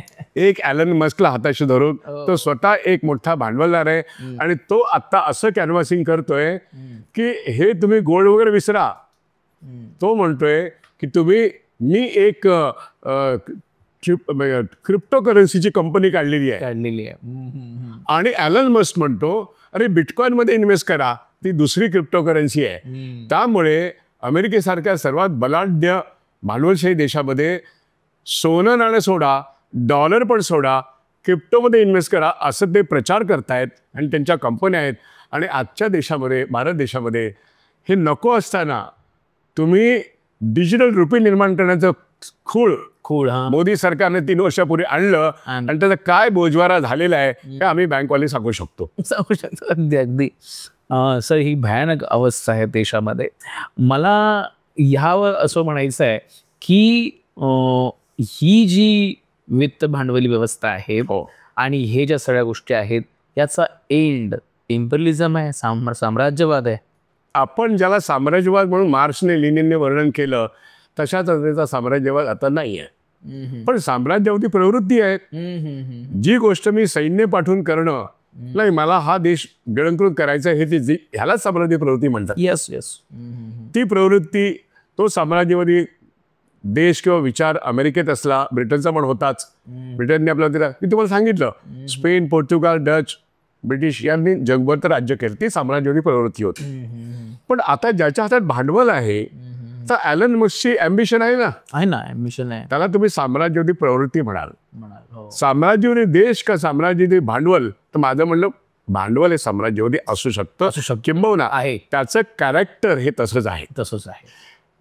म्हणजे फायनान्स कॅपिटलचा प्रभाव इतका वाढलेला आहे की देशोदेशीच्या सरकारांवरती तो प्रभाव टाकतं. सरकार बदलतं, आपल्या आवडीची सरकार इन्स्टॉल होतात आणि मग त्या त्या देशांमध्ये होत असलेल्या निवडणुकांमध्ये ते हस्तक्षेप करतात. अगदी. म्हणजे रशियाने अमेरिकेच्या निवडणुकीत हस्तक्षेप केला जेव्हा ट्रम्प पहिल्यांदा निवडून आला तेव्हा. भारतामध्ये असा हस्तक्षेप झाला नसेल असं समजू नका, झालेला आहे. त्यामुळे इलेक्शन कमिशन आणि त्याने हातात घेतलेली यंत्र, आता FBI आणि CIAचे प्रमुख ज्या बाई आहेत त्यांनी ट्रम्प पुढे सादरीकरण केलं की भारतामध्ये EVMचा गैरवापर करून इलेक्शन मॅनिप्युलेट झालेले आहेत, हे पुरावे आमच्याकडे आहेत असं त्या बाई बोलल्या. इथे आमचं सुप्रीम कोर्ट ऐकून घ्यायला तयार नाही, तिथे आमचं इलेक्शन कमिशन ऐकून तयार नाही. याचं प्रेझेंटेशन माझ्या सहकाऱ्यांनी मुंबईच्या प्रेस क्लबमध्ये केलं होतं. हे ऐकून घ्यायला इथले कमिशनर तयार नाहीत. पण अमेरिकेमध्ये ट्रम्प समोर हे सबमिशन झालं आणि आता पुन्हा एकदा ती चर्चा चालू झाली आहे. मुंबईच्या हायकोर्टामध्ये 100 रिट पिटिशन, आत्ता जे पराभूत झालेले महाविकास आघाडीचे लोक आहेत त्यांचे पडलेले आहेत, ते रिट पिटिशन जेव्हा कोर्ट ऐकेल आणि सुप्रीम कोर्टामध्ये पेंडिंग असं रिट पिटिशन जेव्हा ऐकलं जाईल, त्यातून खरं बाहेर पडेल की इलेक्शन कसे मॅनिप्युलेट होतात. आता इलेक्शन मॅनिप्युलेट करणं हा राजकारणाचा एक भाग आहे की नाही, मला हेच सांगायचं आहे की जगभरचे मोठे मक्तेदार जे ॲलन मस्क सारखे लोक आहेत, आपल्या देशातले अदानी अंबानी आहेत, कोणीही धुतल्या तांदळाचे नाही आहेत. यांनी सगळ्या इलेक्शन्सवरती आपल्या आवडीचे उमेदवार, आपल्या आवडीचे राजकीय पक्ष हे निवडून यावे हे वेळोवेळी हे प्रयोग केलेले आहेत. आणि गेल्या 10 वर्षातले प्रयोग हे निव्वळ, ज्या ठिकाणी तुम्ही क्रोनी कॅपिटलचा शब्दप्रयोग केला तिथे मी असं म्हणेन की इथला इलेक्शन कमिशनर, इथली कोर्ट, इथली संपूर्ण व्यवस्था आणि राजकीय पक्षातले काही लोक, अगदी हे सगळेजण यंत्रणा म्हणून तो क्रोनिझम आपल्याला तिथे दिसतो. 2-4 भांडवलदार राजकीय पक्षांना फंडिंग करतात, ते तुम्ही इलेक्ट्रॉल बॉन्डच्या निमित्ताने तुम्हाला दिसेल. मी तुम्हाला सांगतो, 100 रुपयापैकी 90 ते 92 रुपये जर भारतीय जनता पक्षाला त्या फंडिंगमध्ये होत असेल, कायद्यान्वये अरुण जेटली असताना जो कायदा पास झाला ज्याच्यामधून Electral bond state bank of इंडियामध्ये बॉन्ड विकले गेले, याच लोकांनी विकत घेतले ज्यांच्या कंपन्यांमध्ये रेड पडले आणि म्हणून ते प्रीपेड सँक्शन असल्यासारखं त्यांनी ताबडतोब ते बॉन्ड विकत घेतले. त्याची टोटल किंमत 13,000 कोटी होती आणि त्या 13,000 कोटीपैकी 92% पैसे फक्त भाजपला गेले. तुटी फुटी इकडे काँग्रेस काय आणखी कुठे काय राजकीय पक्ष असतील स्थानिक लेवलला त्यांना गेले. पण असा एखादा कायदा करून कॉर्पोरेशना वाकवून, वळवून, धमक्या देऊन, चापट्या मारून, ईडी लावून, CBI लावून जर कोणी फंडिंग करत असेल तर त्याला एक्स्टॉर्शन म्हणत नाही. अगदीच. आणि याला तो सुद्धा देणारा जो कॉर्पोरेट कॅपिटल आहे, तो जो काही भांडवलदार आहे, नावं घेता येतील मला, माझ्याकडे ती जवळजवळ नाही म्हटलं तरी 1200 लोकांची लिस्ट आहे, बापरे. ज्यांनी स्टेट बँक ऑफ इंडियामधून बॉन्ड्स विकत घेतले आणि भाजपला किंवा आणखीन पक्षाने दिले. यांनी त्यांचा काळा पैसा सफेद केलेला आहे. अगदी अगदी अगदी. त्यांनी त्यांचा काळा पैसा सफेद केला आहे बॉन्डमध्ये. आणि ते बॉन्ड सुद्धा आता भाजप वापरते आणि सुप्रीम कोर्टाने सांगितलं हे इलिगल आहे, म्हणजे त्याची माती झाली. सुप्रीम कोर्टाने इलेक्ट्रॉल बॉन्ड नाकारल्यानंतर त्यात 13,000 कोटीची माती झाली ना. आणि भारतीय जनता पक्ष किंवा कोणताही पक्ष असो, त्यांनी जर ते बॉन्ड्स वापरले असतील तर या देशाच्या अर्थव्यवस्थेमध्ये टॅक्स न भरलेला पैसा किती मोठ्या प्रमाणात फिरतोय याच्यावरती तुम्ही लक्ष केंद्रित करणार की नाही. ज्याला सुद्धा अर्थव्यवस्थेतला क्रोनिझम म्हणतात. अगदी. त्यामुळे इलेक्ट्रॉल बॉन्डचा कायदा केला, कायदा रद्द झाला, पण ज्यांनी याच्यात हात धुवून घेतले त्यांना सुप्रीम कोर्टाने अजून विचारलं पण नाही. अशी ही भांडवलशाही व्यवस्था आहे. आणि या व्यवस्थेमध्ये हा फिरणारा पैसा काळा का पांढरा कोण अर्थतज्ञ सांगतोय. आणि म्हणून माझं म्हणणं, मी अनेक ठिकाणी सांगितलंय की तुमच्या बजेटमध्ये आहे तो तुमचा सफेद पैसा. किती पैसे आहेत तुमच्या बजेटमध्ये? तुमची बॉटम लाईन आत्ता 50 ते 52 लाख कोटीची आहे. 1 फेब्रुवारीला 2025ला निर्मला सीतारामन यांनी जे बजेट मांडलं त्याची बॉटम लाईन सांगितली तुम्हाला मी. टॅक्स पेच्या पैशातून निर्माण झालेलं बजेट, याच्या पलीकडे तुमचा वाईट पैसा कुठे आहे? पण मग आज 3 पटीने जास्त काळा पैसा या देशात वावरतो. तो कसा काय? तो येतो कुठून आणि जातो कुठून हे सांगण्याचं या देशातल्या अर्थतज्ञांनी डोकं घालावं. कामगार नेत्यांनी डोकं बुद्धी खर्च करावी. आणि फायनान्स कॅपिटलचं आक्रमण किंवा विस्तार आपल्या श्रमशक्तीला किती मोठं आव्हान आहे, आपल्या उत्पादन शक्तीला किती मोठं आव्हान आहे, आणि या संपूर्ण अर्थव्यवस्थेला किती आव्हान आहे. मग ती अर्थव्यवस्था काळी का गोरी? अरे डिमॉनिटायझेशन मध्ये सगळा काळा पैसा आत आला. काय तुम्ही सांगता? हा भारतातला सर्वात मोठा स्कॅम होता डिमॉनिटायझेशन. आणि त्याचा पुढचा स्कॅम अर्थव्यवस्थेतला आता ॲसेट मोनरेशन पाईपलाईन म्हणून या निर्मला सीतारामनने 2022, 23, 24 मध्ये सगळ्या पब्लिक सेक्टरचे जे ॲसेट्स आहेत, म्हणजे पब्लिक ॲसेट्स विकण्याकरता दीपम नावाच्या प्लॅटफॉर्मवरून जो ॲसेट मोनरेशन पाईपलाईन काढलाय, हा म्हणजे कहर आहे, कहर. सार्वजनिक संपत्ती, देशाच्या लोकांची संपत्ती, नैसर्गिक साधनं या दीपमच्या प्लॅटफॉर्मच्या मार्फत ती विकून टाकणं, याला ॲसेट मोनरेशन पाईपलाईन म्हणतात. आत्ताचं कालची बातमी आहे, 2 लाख कोटी रुपये 2 लाख कोटी रुपये आम्ही ॲसेट मोनरेशन पाईपलाईनमधून कमवू, असं या देशाचा चीफ इकॉनॉमिक ॲडवायझर सांगतो. नागेश्वरन त्याचं नाव. काय म्हणावं यांच्या बुद्धीला? अरे काय झालंय आमच्या बुद्धीला की आम्हाला अक्कल नाही, हे कळत नाही. आणि म्हणून या सगळ्या गोष्टीचा अभ्यास करण्याकरता वित्त भांडवल म्हणजे काय, बाजार म्हणजे काय, काळा पैसा म्हणजे काय, सफेद पैसा म्हणजे काय, तो कुठे कुठे आहे, तो कसा कसा येतो, त्याची एंट्री कशी होते, एक्झिट कशी होते, त्यातली गुंतलेली माणसं कोण, आपली व्यवस्था काय, याच्यावरती अभ्यासवंतांनी विचार नको करायला. 1 मे जागतिक कामगार दिन आणि 1 मे महाराष्ट्र. मी महाराष्ट्र पुन्हा पुन्हा का म्हणतो? महाराष्ट्र हा भारतामध्ये एकूण GDP मध्ये 1/3 हिस्सा राखतो. अगदी मोठा हिस्सा राखतो. 1/3 हिस्सा राखतो. महाराष्ट्र सर्वात मोठा. महाराष्ट्र प्रगतिशील आहे. पण आज महाराष्ट्र पर कॅपिटा इन्कममध्ये दुर्दैवाची गोष्ट, मला असं वाटतं की 8वा का 9वा नंबर आहे. 9वा नंबर आहे. आपल्याविषयी तमिळनाडू पुढे, छत्तीसगड पुढे पर कॅपिटा इन्कममध्ये. तुम्ही 1 ट्रिलियनची इकॉनॉमी कराल ते जमणं कठीण आहे. पण गणितीच्या दृष्टीने कधीतरी 1 ट्रिलियन इकॉनॉमी होणारच. कधीतरी 5 ट्रिलियन इकॉनॉमी होणारच. ते गणित झालं. अरे पण पर कॅपिटा इन्कम काय? शहरी गरीब आणि ग्रामीण गरीबाचं दरडे उत्पन्न काय? एका दिवसाला $2.5 माझं उत्पन्न असेल आंतरराष्ट्रीय स्तरावरती, तेवढंच माझं पर कॅपिटा इन्कम आहे. शहरी, ग्रामीण आणखीन खाली. आणि मग तुम्ही आम्हाला सांगणार 1 मे कामगार दिन आहे, 1 मे महाराष्ट्र दिन आहे, 65 वर्ष झाले, मी तुला 5 किलोचं धान्य तुझ्या रेशन कार्डावरती देतो, तू सुखी राहा. 80 कोटी लोकांना. हो, पण ते महाराष्ट्रातल्या लोकांना. आणि मग कोणीतरी टॅक्सी ड्रायव्हर सांगणं, मोदी जी का हम भला चाहते हैं क्योंकि उनकी वजह से हमें 5 किलो का राशन मोफत में मिल रहा है.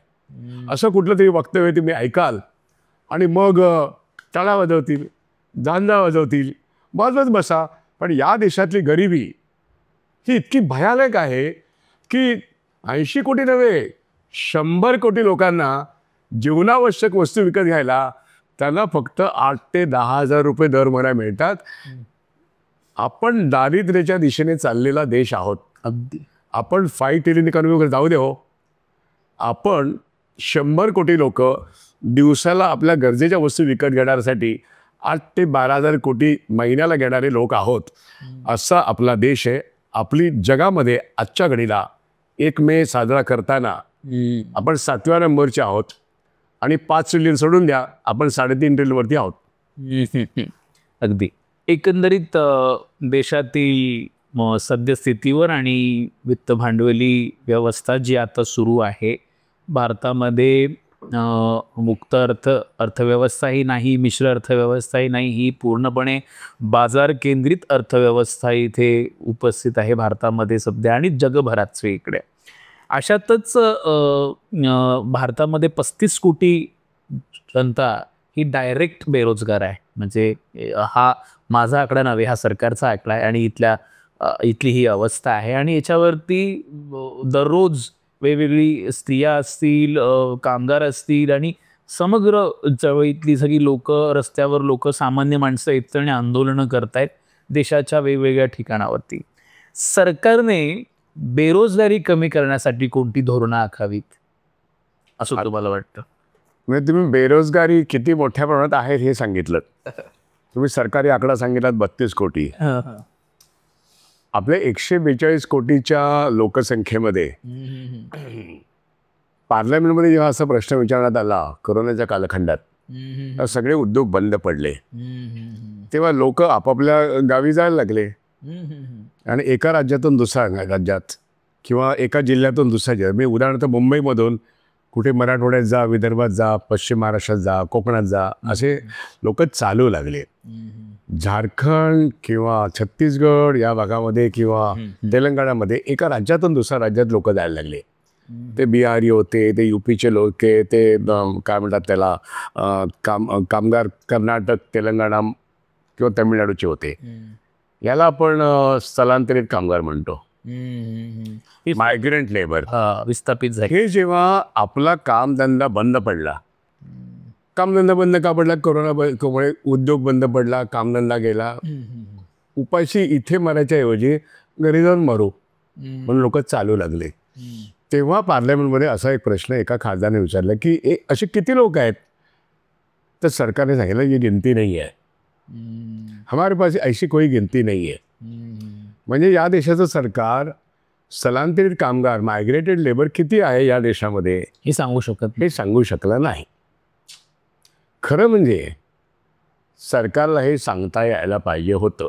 अगदी बरोबर बोललात. याचं कारण 1991 मध्ये बिजू पटनाईक नावाचे एक मोठे नेते, ज्यांच्या नावाने बीजेडी नावाचा पक्ष आहे, ओडिशाचे, ते जेव्हा ते मुख्यमंत्री होते त्यांच्या काळामध्ये खूप मागे लागून त्यांनी एक बिजू जनता दल, त्याने मायग्रंट लेबर्ससाठी एक कायदाच केला होता. त्याची नोंदणी आणि त्याला काय मिळावं याच्याविषयी, रोजगार कसा मिळावा हे पण लिहिलं होतं. तर हे मी तपशिलात एवढ्यासाठी सांगतोय अगदी, की तुम्ही जेव्हा म्हणता की 32 कोटी कामगार भारत सरकारने सांगितले, असं कुठे म्हटलं त्यांनी? ते आत्ता म्हटलं असेल.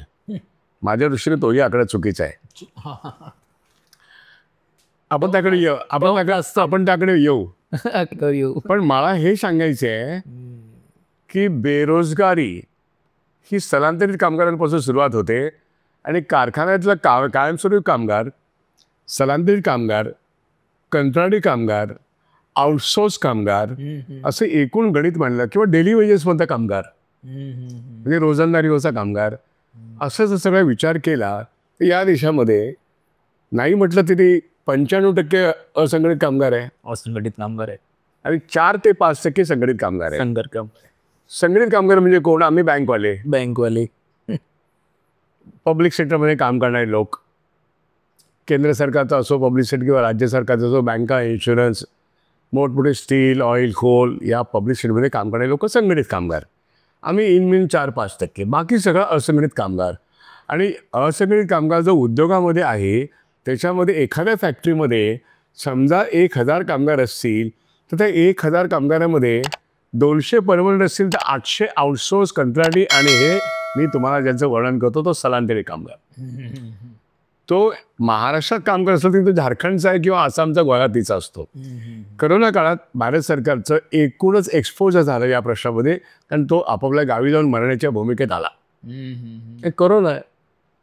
राहायला इथे काही नाही, खायला इथे काही नाही, रोज नाही, उद्योग बंद. अशा या परिस्थितीमध्ये सरकार सांगू शकलं नाही. तेव्हा मला आठवलं की 1979 मध्ये BJD सरकार नव्हतं, तेव्हा बिजू पटनाईक यांचं सरकार होतं. तो कायदा केला. पण या कायद्यान्वये कुठला कामगार कुठे हे प्रत्येक लेबर कमिशनरच्या ऑफिसमध्ये हे खरं तर बंधनकारक होतं की याची नोंद व्हावी. याची नोंद करण्याकरता लेबर ऑफिसची नेमणूक असं त्या कायद्यात लिहिलं होतं. पण हा प्रत्यक्षात कायदा जो ओरिसा सरकारने केला तो भारत सरकारने स्वीकारलेला आहे. आणि गंमत बघा, तो कालखंड कुठला 1900 मध्ये झालेला पोस्ट इमर्जन्सी कालखंड. बिजू पटनाईक मुख्यमंत्री. त्यानंतर आता किती वर्ष झाली? 45 वर्ष झाली. 45. मी तुम्हाला सांगतो, एकूण असंघटित कामगार आणि हा जो ज्याला म्हणतो ना आपण देहाडी किंवा स्थलांतरित मायग्रेटेड, तर जगभर मायग्रेटेड लेबर आहे. युरोपमध्ये, अमेरिकेमध्ये, भारतात, सगळीकडे. अगदी. तर याची लोकसंख्या ही 45 कोटी आहे. मी एका माझ्या व्हिडिओमध्ये त्यावेळेस असं म्हटल्यानंतर हे कुठे आहे, तेव्हा एक अंदाज व्यक्त करण्यात आला की असे किती असावेत. त्या अंदाज अनेक अभ्यासी येत होते, अनेक लोक NGOज अभ्यास करत होते, राजकीय पक्षांमधले थिंक टँक अभ्यास करत होते. तेव्हा त्यांनी व्यक्त केलेला हा आकडा जो आहे तो 45 कोटीचा आहे. सरकारने आता तोंड उघडलं आणि सांगितलं 32 कोटी. लोकसभेतलाही सांगितलं, कारण सरकारने या 2014 नंतर कुठलेही सरकारी आकडे विश्वसनीय नाही आहेत. अगदी बरोबर. तुम्ही कोणत्या आकड्यांवरती विश्वास ठेवा. जे सरकार 2011 नंतर 2021 मध्ये जनगणना करणं करोनामुळे टाळतं आणि आजही करत नाही. हो. त्यामुळे 10 वर्षाच्या जनगणना नसताना तुम्ही कोणत्या आकड्याचा, कोणता अर्थशास्त्रज्ञ कुठल्या संस्थेमध्ये काय अभ्यास करणार? रिझर्व्ह बँक ऑफ इंडियामध्ये जे बँकिंग संस्थेविषयीचे आकडे येतात तेवढेच खरे आहेत. पण जर बँकांनी जर चुकीचे आकडे दिले तर रिझर्व्ह बँक ऑफ इंडियाचे आकडे चुकीचे येतील. अगदी बरोबर. मी हा आरोप करत नाही, मी फक्त संशय व्यक्त करतो. कारण मला आत्ता 33 लाख कोटी मुद्रा लोन आम्ही दिलं आणि 52 कोटी लोकांना दिलं असं जेव्हा या देशाचं सरकार सांगतं मागच्या आठवड्यामध्ये, तेव्हा मला प्रश्न विचारायचा वाटतो की एक मुद्रा लोनमधून किमान 5 रोजगार निर्माण होतील असं जर भारत सरकारचं मत होतं मुद्रा लोन देताना, तर 33 लाख कोटी दिले आणि 52 कोटीचा रोजगार निर्माण झाला, तर मग हे 32 कोटी कुठे आहेत बाबा? हे तर स्थलांतरित, देहाडी, आउटसोर्सिंग, कॉन्ट्रॅक्ट.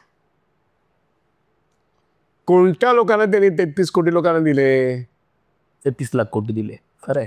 आणि जर मी असं म्हटलं की यापूर्वी दिलेला बँकांचा मुद्रा लोन हा विदाउट एनी कोलॅटरल होता, तर तो राईट ऑफ करून झालेला आहे. असं नाही की या देशातल्या कॉर्पोरेशन 16 लाख कोटी राईट ऑफ झाले. वळता केलं. त्याच्यामध्ये 15-16 नंतर केलेलं हे मुद्रा लोन नावाचं नवीन जे अरुण जेटलीपासूनचं जे गणित आहे, अहो कोणती कोलॅटरल सिक्युरिटी न घेता जेव्हा तुम्ही कर्ज देता तेव्हा तुम्ही ते कागदावरचं कर्ज आहे. कोणीतरी एक माणूस काही हजारांच्या नावाने कर्ज उचलतो बँकांवरती दमदाटी करून, आणि बँकांचे लोक मान खाली घालून देतात. या दंडेलीविषयी बँकवाले बोलत नसतील, पण जेव्हा बँकांच्या बॅलन्स शीटमधून जेव्हा सरकार म्हणतं 33 लाख कोटी, 16 लाख कोटी आणि 33 लाख कोटी, 16 लाख कोटी हे कॉर्पोरेटचं कर्ज आहे. तुम्ही शेतकऱ्यांचे कर्ज माफ करत नाही आहात, पण हे 33 लाख कोटी तर तुमच्या जमान्यामध्ये तुम्ही दिलेली आहेत तुमच्या स्कीमप्रमाणे. अहो ती तरी परत येतील का? आणि जर ही वाईपआउट करायची, जर ही राईट ऑफ करायची असतील तर बँका जगतील का?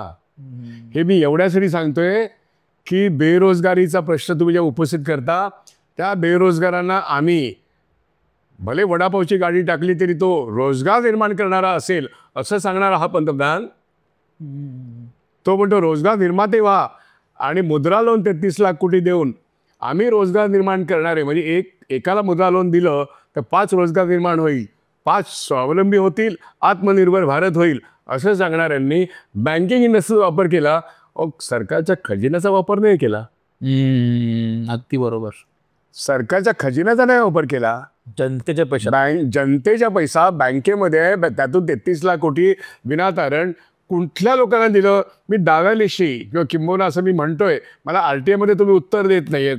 तुम्ही याच्यावरती श्वेतपत्रिका काढून सांगा की 33 लाख कोटी 52 कोटी लोकांना दिले असतील, ते 52 कोटी कोण? 142 कोटीमध्ये 52 कोटी लोक तुम्ही रोजगार निर्माण केला, तर मग हा 32 कोटीचा बेरोजगाराचा तुमचा आकडा खरा का खोटा? खरं आहे, खोटा. बरोबर आहे. त्यामुळे करोनापासून आतापर्यंत खोटं बोलणार आहे सरकार. रोजगार निर्मिती किती झाली? 2 कोटीच्या वादा तुम्ही केला होतात ना. मग दर 2 कोटी म्हटल्यानंतर 14 दुने 10 वर्ष झाली, 10 गुणिले 20 कोटीचा रोजगार व्हायला पाहिजे. अगदी. हे तर नाहीच. इथे तुम्ही 52 कोटी म्हणता. 20 कोटीचा रोजगार तुम्ही 14ला जाहीर केला, दर वर्षी 2 कोटी. आता म्हणता तुम्ही 52 कोटी लोकांना आम्ही मुद्रा लोन दिलं, पण 52 कोटी आत्ता सांगितलं, पण देता तुम्ही आधीपासून. बँकांनी राईट ऑफ किती केले मुद्रा लोनमध्ये, हा आकडा आम्हाला हवा आहे. बँकांच्या चेअरमनना माझं आव्हान आहे की तुम्ही किती 52 कोटी लोकांना दिले, किती शेतकऱ्यांना पंतप्रधान किसान योजनेमधून दिले, ते बेनिफिशरी लाभार्थी कोण आहेत, याची राज्य न्याय यादी द्या, आणि किती रोजगार त्यातून निर्माण झाला याची यादी द्या, असं मी जाहीरपणे आव्हान देतो तुमच्या या मुलाखतीच्या माध्यमातून. अगदी बरोबर सर. त्यामुळे माझं असं म्हणणं की 2014 पासून तुम्ही गोल आणि गोलपोस्ट दोन्ही बदलता. गोलपोस्ट बदलल्यामुळे अभ्यासकांनी अभ्यास कशाचं जोरावर करावं? फक्त all India consumer price index अजूनही 1960 बरोबर 100 याचा आहे, पण तो अन्य उद्योगात बदलला, बँकिंगमध्ये बदललेला नाही आहे. तो बदललेला उद्योग महागाई वाढलेली असताना सुद्धा महागाई दाखवत नाही. आणि म्हणून मी तुम्हाला सांगतो की बेरोजगारीचा प्रश्न सांगताना रोजगार निर्मिती अजिबात नाही, सरकारी रोजगार 1.5 कोटीने कमी झाला आहे. मी तुम्हाला सांगतो, बँकांमध्ये पूर्वी उदाहरण देऊन सांगतो की केंद्र सरकार आणि राज्य सरकारमधून 1.5 कोटी हे रिक्त पद आहेत. या महाराष्ट्र राज्यामध्ये रिक्त पदं नाही म्हटलं तरी 6 ते 7 लाख आहेत रिक्त पदं.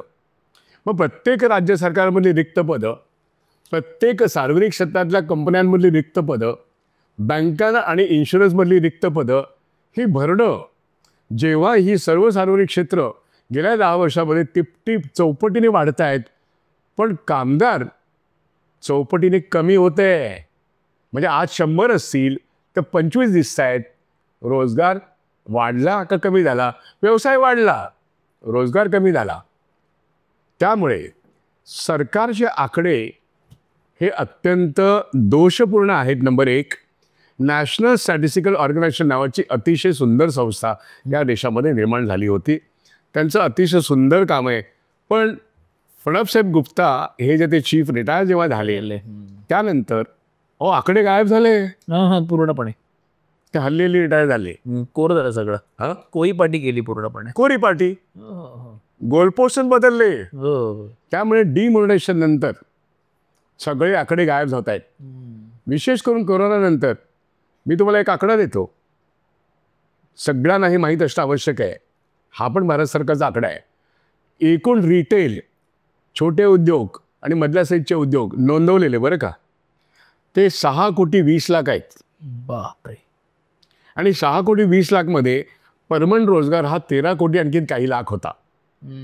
कोरोनानंतर हे जेव्हा सगळं बंद झालं ना, तर हे रोजगार पुन्हा किती रिस्टोर झाले. कारण कोरोनानंतर या महाराष्ट्र राज्यामध्ये जो 1/3 वाटा मी मागासपासून म्हणतोय, त्याच्यामध्ये काही लाखच फक्त उद्योग पुनर्जीवित झाले. कामगार पुनर्जीवित झाला नाही, त्यामुळे तो कायमस्वरूपाचा कामगार गेला. हा जो चालत जाणारा कामगार आहे हा तर गायबच झाला. हा गावामध्ये जाऊन शेती करतो किंवा शेतमजूर आहे, याच्यातले किती लोक पुन्हा उद्योगात आले. मुंबईमध्ये काही कन्स्ट्रक्शन लेबर आहेत, महिने इथे राहतात, तो बिल्डर त्यांना सोडत नाही. मोठमोठे जमीनदार आपल्या ऊसाची शेत म्हणजे हे कापणी ऊस कापणारे ऊस कामगार, ज्यांना बंधुआ मजूर आहेत, ते बॉन्डेड लेबर आहेत, त्यांना सोडलं जात नाही.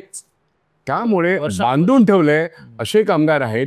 मग ते वीटभट्टी कामगार असतील, ते ऊसतोड कामगार असतील, ते कन्स्ट्रक्शन लेबर असेल, ते घर बांधकाम कामगार आहेत. अशा तऱ्हेने हिशेब लावलात तर नवीन रोजगार नाही तर काही रोजगार हा कमी दराने आपल्याला वापरायला मिळतो आणि तो काही लोकांच्या कंत्राटदारांच्या कब्जात आहे.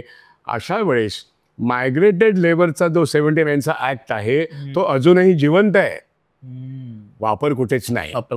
कोणताही लेबर कमिशनरला विचारा, प्रत्येक राज्यातले लेबर कमिशनर आज यांना जाब विचारायला पाहिजे, फटके मारायला पाहिजेत. प्रत्येक राज्यातल्या लेबर कमिशनर आणि लेबर ऑफिसरला फटके मारायला पाहिजेत की तुझं हे कायद्यान्वये काम होतं, तू का नाही केलं. पण आमचे राजकीय पक्ष विचारत नाहीत, आमच्या कामगार संघटनाही विचारत नाहीत. आणि त्यामुळे मायग्रेटेड लेबर किंवा असंघटित कामगारांची यादी देणं कठीण आहे. सरकार नाही म्हणतं, आम्ही त्यांना फोर्स करू शकत नाहीत. आम्ही रस्त्यावरची लढाई लढतो पण त्याला यश मिळत नाही आहे. आणि मग अर्थव्यवस्थेचे जे काही पॅरामीटर्स आहेत, मग ते all India consumer price index असो, होलसेल प्राईस इंडेक्स असो किंवा रोजगारीचा दर असो, मी तुम्हाला सांगतो 45 वर्षातली सर्वात मोठी बेरोजगारी आत्ता भारत सरकार मान्य करायला तयार नाही, पण ते आहे ना. कोरोनानंतरच्या कालखंडामध्ये 45 वर्षात सर्वात जास्त बेरोजगारी आहे आणि त्याचा दर आत्ता सरकारनेच म्हटलं तो 8 ते 9% बेरोजगारीचा दर. आकड्यांमध्ये सांगायचं जर मोदींच्या भाषेत बोलू का? बोला. मोदींच्या भाषेत बोलतो, हम तो पूरे 80 करोड़ लोगों को 5 किलो का अनाज दे रहे, अब वो हम 100 करोड़ लोगों को देंगे. याचा अर्थ ज्यांना काही रोजगार नाही आहे, कामधंदा नाही आहे, त्यांना मी मोफत राशन देतो असं या देशाचा पंतप्रधान सांगतो. तेव्हा 142 कोटीच्या जनतेमध्ये आम्ही किती बेरोजगार आहोत त्याची दुसरी कबुली एका बाजूने सांगायचं 33 लाख कोटीमधून 52 कोटी आम्ही मुद्रा रोजगार निर्माण केला. केवढा हा विरोधाभास.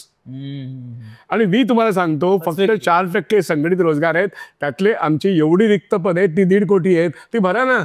त्यामुळे मी एक गोष्ट स्पष्टपणे सांगतो, ही रिक्त पदं भरली पाहिजेत ही भूमिका काँग्रेस पक्षाने घेतली. म्हणून तेलंगणामध्ये, हिमाचल प्रदेशमध्ये ही प्रक्रिया सुरू झाली.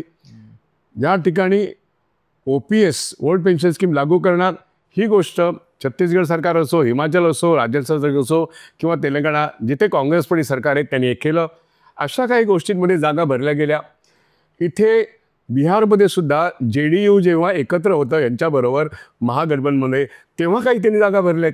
त्यांनी काही लाख जागा भरल्या, पण नंतर आमचे JDU हे भाजपवासी झाले, तेव्हा आता ते निवडणुकीला सामोरे जातील. पण प्रश्न मुळामध्ये अशा तऱ्हेच्या रिक्त जागा भरून सुद्धा आपल्या नोकऱ्या या टिकणार नाही आहेत.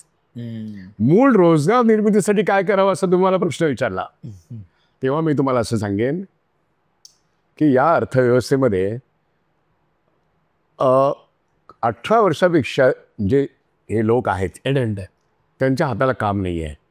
ते शेतातल्या कामासाठी त्यांना जो काही मनरेगाचे पैसे मिळतात ते 100 रोज मिळतात. ते सुद्धा मोदी सरकारने मनमोहन सिंगांना खूप शिव्या दिल्या. पण शेवटी त्यांनी मनरेगा घेतला आणि त्याचं बजेट पण वाढवलं. माझ्या माहितीप्रमाणे 90-92 हजार कोटीचं आहे. पण ते कमी पडतं. ते 100 तासाचाच रोजगार देतं. किमान तुम्ही 300 दिवसाचा रोजगार द्या ना. म्हणजे किमान जो असंघटित आणि अशिक्षित कामगार आहे त्याला त्या पावसाळे आणि पिकाच्या आसपास, रब्बी पीक असो किंवा खरीप असो, तेव्हा त्याला रोजगार मिळेल. जो जमिनीवरती जगणारा आहे त्याला रोजगार मिळेल. म्हणजे मनरेगाचा रोजगार व्हा. मी असं म्हणेन शहीद भगतसिंगांच्या नावाने एक कल्पना जी आहे की शहरी रोजगार ही स्कीम शहरी गरीब यांना तुम्ही निर्माण करा. तो SSC शिकला असेल, तो ग्रॅज्युएट नसेल, त्याला रोजगार नाही आहे, तो काहीतरी स्किल आहे, याचं स्किल डेव्हलपमेंट प्रोग्राम करा. याकरता सरकारने गुंतवणूक करावी. तुम्ही स्किल डेव्हलपमेंट करता संस्था काढल्या पण तिथे माणसंच नाहीत ना. शिकवायला माणसं नाहीत आणि तुम्ही अकॅडमीत काढलेले आहेत. मग तुम्ही हे सांगा मला की 10 वर्षात या सरकारने किती स्किल्ड लोकांना तयार केलं. आकडा देता येणार नाही, कोणतेच आकडे देता येणार नाहीत, तसा हाही आकडा देणार नाहीत. किती स्किल्ड इन्स्टिट्यूशन्स आहेत आणि किती स्किल्ड लेबर तयार केलं आणि त्यांना किती रोजगार मिळाला. हे सगळं अपयश झाकण्याकरता आत्ता पंतप्रधानांनी निवडणुकीच्या वेळेस काय केलं माहिती आहे? इंटर्नशिप योजना सुरू केली, जी राहुल गांधींनी निवडणुकीच्या काळात सांगितलं, तेलंगणा सरकार किंवा अन्य सरकारने राबवलं. मग यांनी प्राईम मिनिस्टर्स इंटर्नशिपमध्ये नावं नोंदवा. ज्यांना रोजगार नाही सुशिक्षित लोकांना, आणि मग लोक रोजगार नोंदवत आहेत, पण त्याला पैसे किती मिळतात? त्याला पैसे किती मिळतात? पाठ्यवेतन म्हणून त्यांना 7,500 मिळणं असं त्यांनी जाहीर केलं. आता फक्त नाव नोंदणी चालू आहे. म्हणजे तुम्ही रोजगार देतच नाही आहात, तुम्ही अप्रेंटिस ऍक्ट एनलार्ज करतायत. जो अप्रेंटिस ऍक्ट 1961चा होता, त्या अप्रेंटिस ऍक्टचा आधार घेऊन त्याला तुम्ही पंतप्रधान इंटर्नशिप म्हणता. तो अप्रेंटिस ऍक्टचा भाग आहे. तो तुम्ही खासगी उद्योगपतींना लागू करायला लावतात, पब्लिक सेक्टरला लागू करायला लावतात. आणि मला वाईट वाटतं सांगायला, या बँकिंग उद्योगामध्ये सेंट्रल बँक असो, युनियन बँक असो किंवा बँक ऑफ महाराष्ट्र असो, या ठिकाणी या अप्रेंटिसशिप ऍक्ट खाली त्याला आपण असं म्हणतो, अनेक बँक कर्मचारी गळ्यामध्ये काय म्हणतात त्याला, चणेवाला किंवा हे चणे विकताना जेव्हा पाठी घेतो तसं हा कॉम्प्युटर तुमच्या हातातला येतो, गळ्यात बांधून गावोगाव फिरून तुझी डिपॉझिट मी घेतो, तुला आम्ही कर्ज देतो. He is empowered. तर तो बोलता चालता बँक आहे, तो कमिशन बेसिसवर काम करतो, तो आउटसोर्स आहे. असे बँकिंग इंडस्ट्रीमध्ये माझ्या माहितीप्रमाणे नाही म्हटलं तरी 14 लाख मोबाईल बँकर्स आहेत. येस, कल्पना चांगली की नाही, गावोगावी शाखा काढण्यापेक्षा मी माणसं पाठवेल. अरे पण त्या माणसाला कमिशन धंद्यावर कसे आणताला? त्याला कायमस्वरूपी काम द्या ना. तो शिकलेला ग्रॅज्युएट आहे, पोस्ट ग्रॅज्युएट आहे, त्याच्या हातात कॉम्प्युटर देऊन त्याच्याकडून तुम्ही डिपॉझिट मोबिलायझेशन करता, त्याच्याकडून तुम्ही कमीत कमी कर्ज पण द्यायला लावता. पण मग त्या ठिकाणी बँक शाखा का नाही काढणार? अशा तऱ्हेने काही पूर्णपणे विचार न करता आम्ही रोजगार कसे निर्माण केले म्हणून हे जे काही 33 लाख कोटीतून 52 कोटी रोजगार निर्माण केले, हे थापा मारणं. माझं म्हणजे व्हाईट पेपर काढा. राजकीय पक्ष जे मोदींविरुद्ध लढू इच्छितात, कामगार संघटना जे लढू इच्छितात, त्यांनी ठोस मागणी करावी की मुद्रा लोन नंतर जे बँकांनी दिलेत त्याचे बेनिफिशियरी कोण आणि पैसे कुठे गेले? राज्य न्याय यादी काढा आणि कोणते रोजगार निर्माण केले त्याची यादी द्या. तुम्हाला दूध का दूध पाणी का पाणी झालेलं दिसेल. माझं म्हणणं, बँकांचा पैसा मध्यस्थांच्या मार्फत सायफन आउट कसा होतो हे तुमच्या लक्षात येईल. अगदी. आणि एखादा उदाहरण आल्यानंतर मग तुम्हाला कळेल. अशी हजारो उदाहरणं आहेत. त्यामुळे गुजरातमधून, राजस्थानमधून, भाजपा शासित राज्यांमधून मुद्रा लोन तिकडे जास्त का होतात? अगदी तिथेच का होतात? त्यामुळे एक नेता यादी देतो, सरकारने सांगतो ही माझी माणसं, याला द्या कर्ज, आणि दिली जातात. हे सगळे नॉन परफॉर्मिंग असेटमध्ये परिवर्तित होतात, पण बँका हे मान्य करत नाही. आणि म्हणून 33 लाख कोटी आणि 52 कोटी याचा खुलासा व्हायला पाहिजे. रिक्त जागा किती सरकारमध्ये आणि केंद्र सरकारमध्ये याचा खुलासा व्हायला पाहिजे. पब्लिक सेक्टरमध्ये रिक्त जागा किती त्या भरल्या का जात नाहीत याचा खुलासा व्हायला पाहिजे. आणि एकूण हे जे काही देहाडी मजदूर आहे, हा जो काही प्रवासी मजदूर आहे, हा जो काही मायग्रेटेड लेबर आहे, याची संख्या तुम्ही काय सांगता? मी सांगतो ते 45 कोटी आहे. यांना रोजगार नाही, त्यांच्या हातावर त्यांचं पोट आहे. म्हणून केवळ मनरेगाचा बजेट प्रोव्हिजन वाढवून चालणार नाही.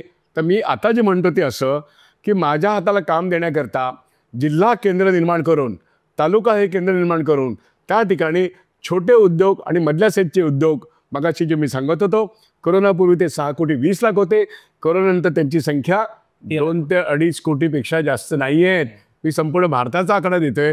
13 कोटी परमनंट रोजगार तो होता, तो गेला कुठे? असे सगळे मूलभूत प्रश्न. जो परमनंट आहे तो रस्त्यावरती गेला, जो रस्त्यावरती आहे तो खड्ड्यातच गेला.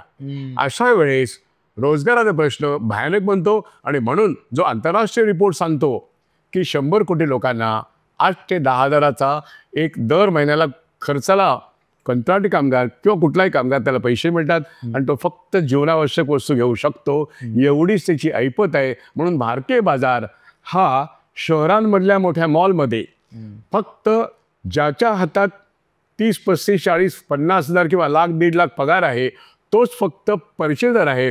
त्याच्या ह्याच्यात परचेसिंग पॉवर आहे, किंवा आपण त्याला काय म्हणतो, क्रय शक्ती, परचेसिंग पॉवर. असे लोक किती आहेत? त्या 142 कोटीमध्ये 25 ते 30 कोटी मध्यमवर्गीय आहेत. हा मध्यमवर्गीय आज बाजार आहे. जर्मनी घ्या, फ्रान्स घ्या, इटाली घ्या, हे देश आहेत. पण त्याची जनसंख्या काय? त्यांची जनसंख्या 15 कोटी, 20 कोटी, 25 कोटी, 30 कोटी. आमच्या एकाच महाराष्ट्रामध्ये आज 16 नाही म्हटलं तरी 15-16 कोटी आहेत. 13-14 कोटी लोक आहेत. संपूर्ण देशामध्ये 20-25 कोटी मध्यमवर्ग आहेत. हा शहरातल्या मोठ्या आणि छोट्या शहरातला बाजार आहे आणि या बाजार हा मोठ्या जागतिक कंपन्या आणि या देशातल्या कॉर्पोरेट्स यांचा मेन अड्डा आहे. पण बाकीची आमची जी 100 कोटी जनता आहे याच्या हातात पैसाच नाही आहे आणि म्हणून गरिबी अधिक वाढते आणि संपत्ती ही 1% लोकांच्या हातात या देशाची 22% संपत्ती नव्हे 42% संपत्ती हे केंद्रीभूत झाली आहेत आणि काही कॉर्पोरेट्स हे अनेक उद्योग आपल्या हातात ठेवून या देशाची सत्ता चालवतात. असं एक प्रकारचं ज्याला तुम्ही क्रोनी कॅपिटलिझम म्हणत होता ते इमर्ज झालेलं दिसतं आणि त्यांचाच प्रभाव या देशाच्या भांडवली बाजारावरती आहे. या कंपन्यांचं व्हॅल्युएशन जर आज 100 रुपये आहे कंपन्यांचं व्हॅल्युएशन तर या कंपन्यांच्या शेअरचं या बाजारातलं व्हॅल्युएशन ते 4,000 आणि 5,000 कसं होऊ शकतं. एक्झॅक्ट. बाजारातलं मूल्य एखाद्या कंपनीचं 100 रुपये आहे तर मार्केटमधल्या त्याच्या शेअरचं मूल्य हे 4,000 आणि 5,000 कसं होऊ शकतं. ही जे काही गणित आहे इथेच खरं या देशाचा बोगसपणा आहे.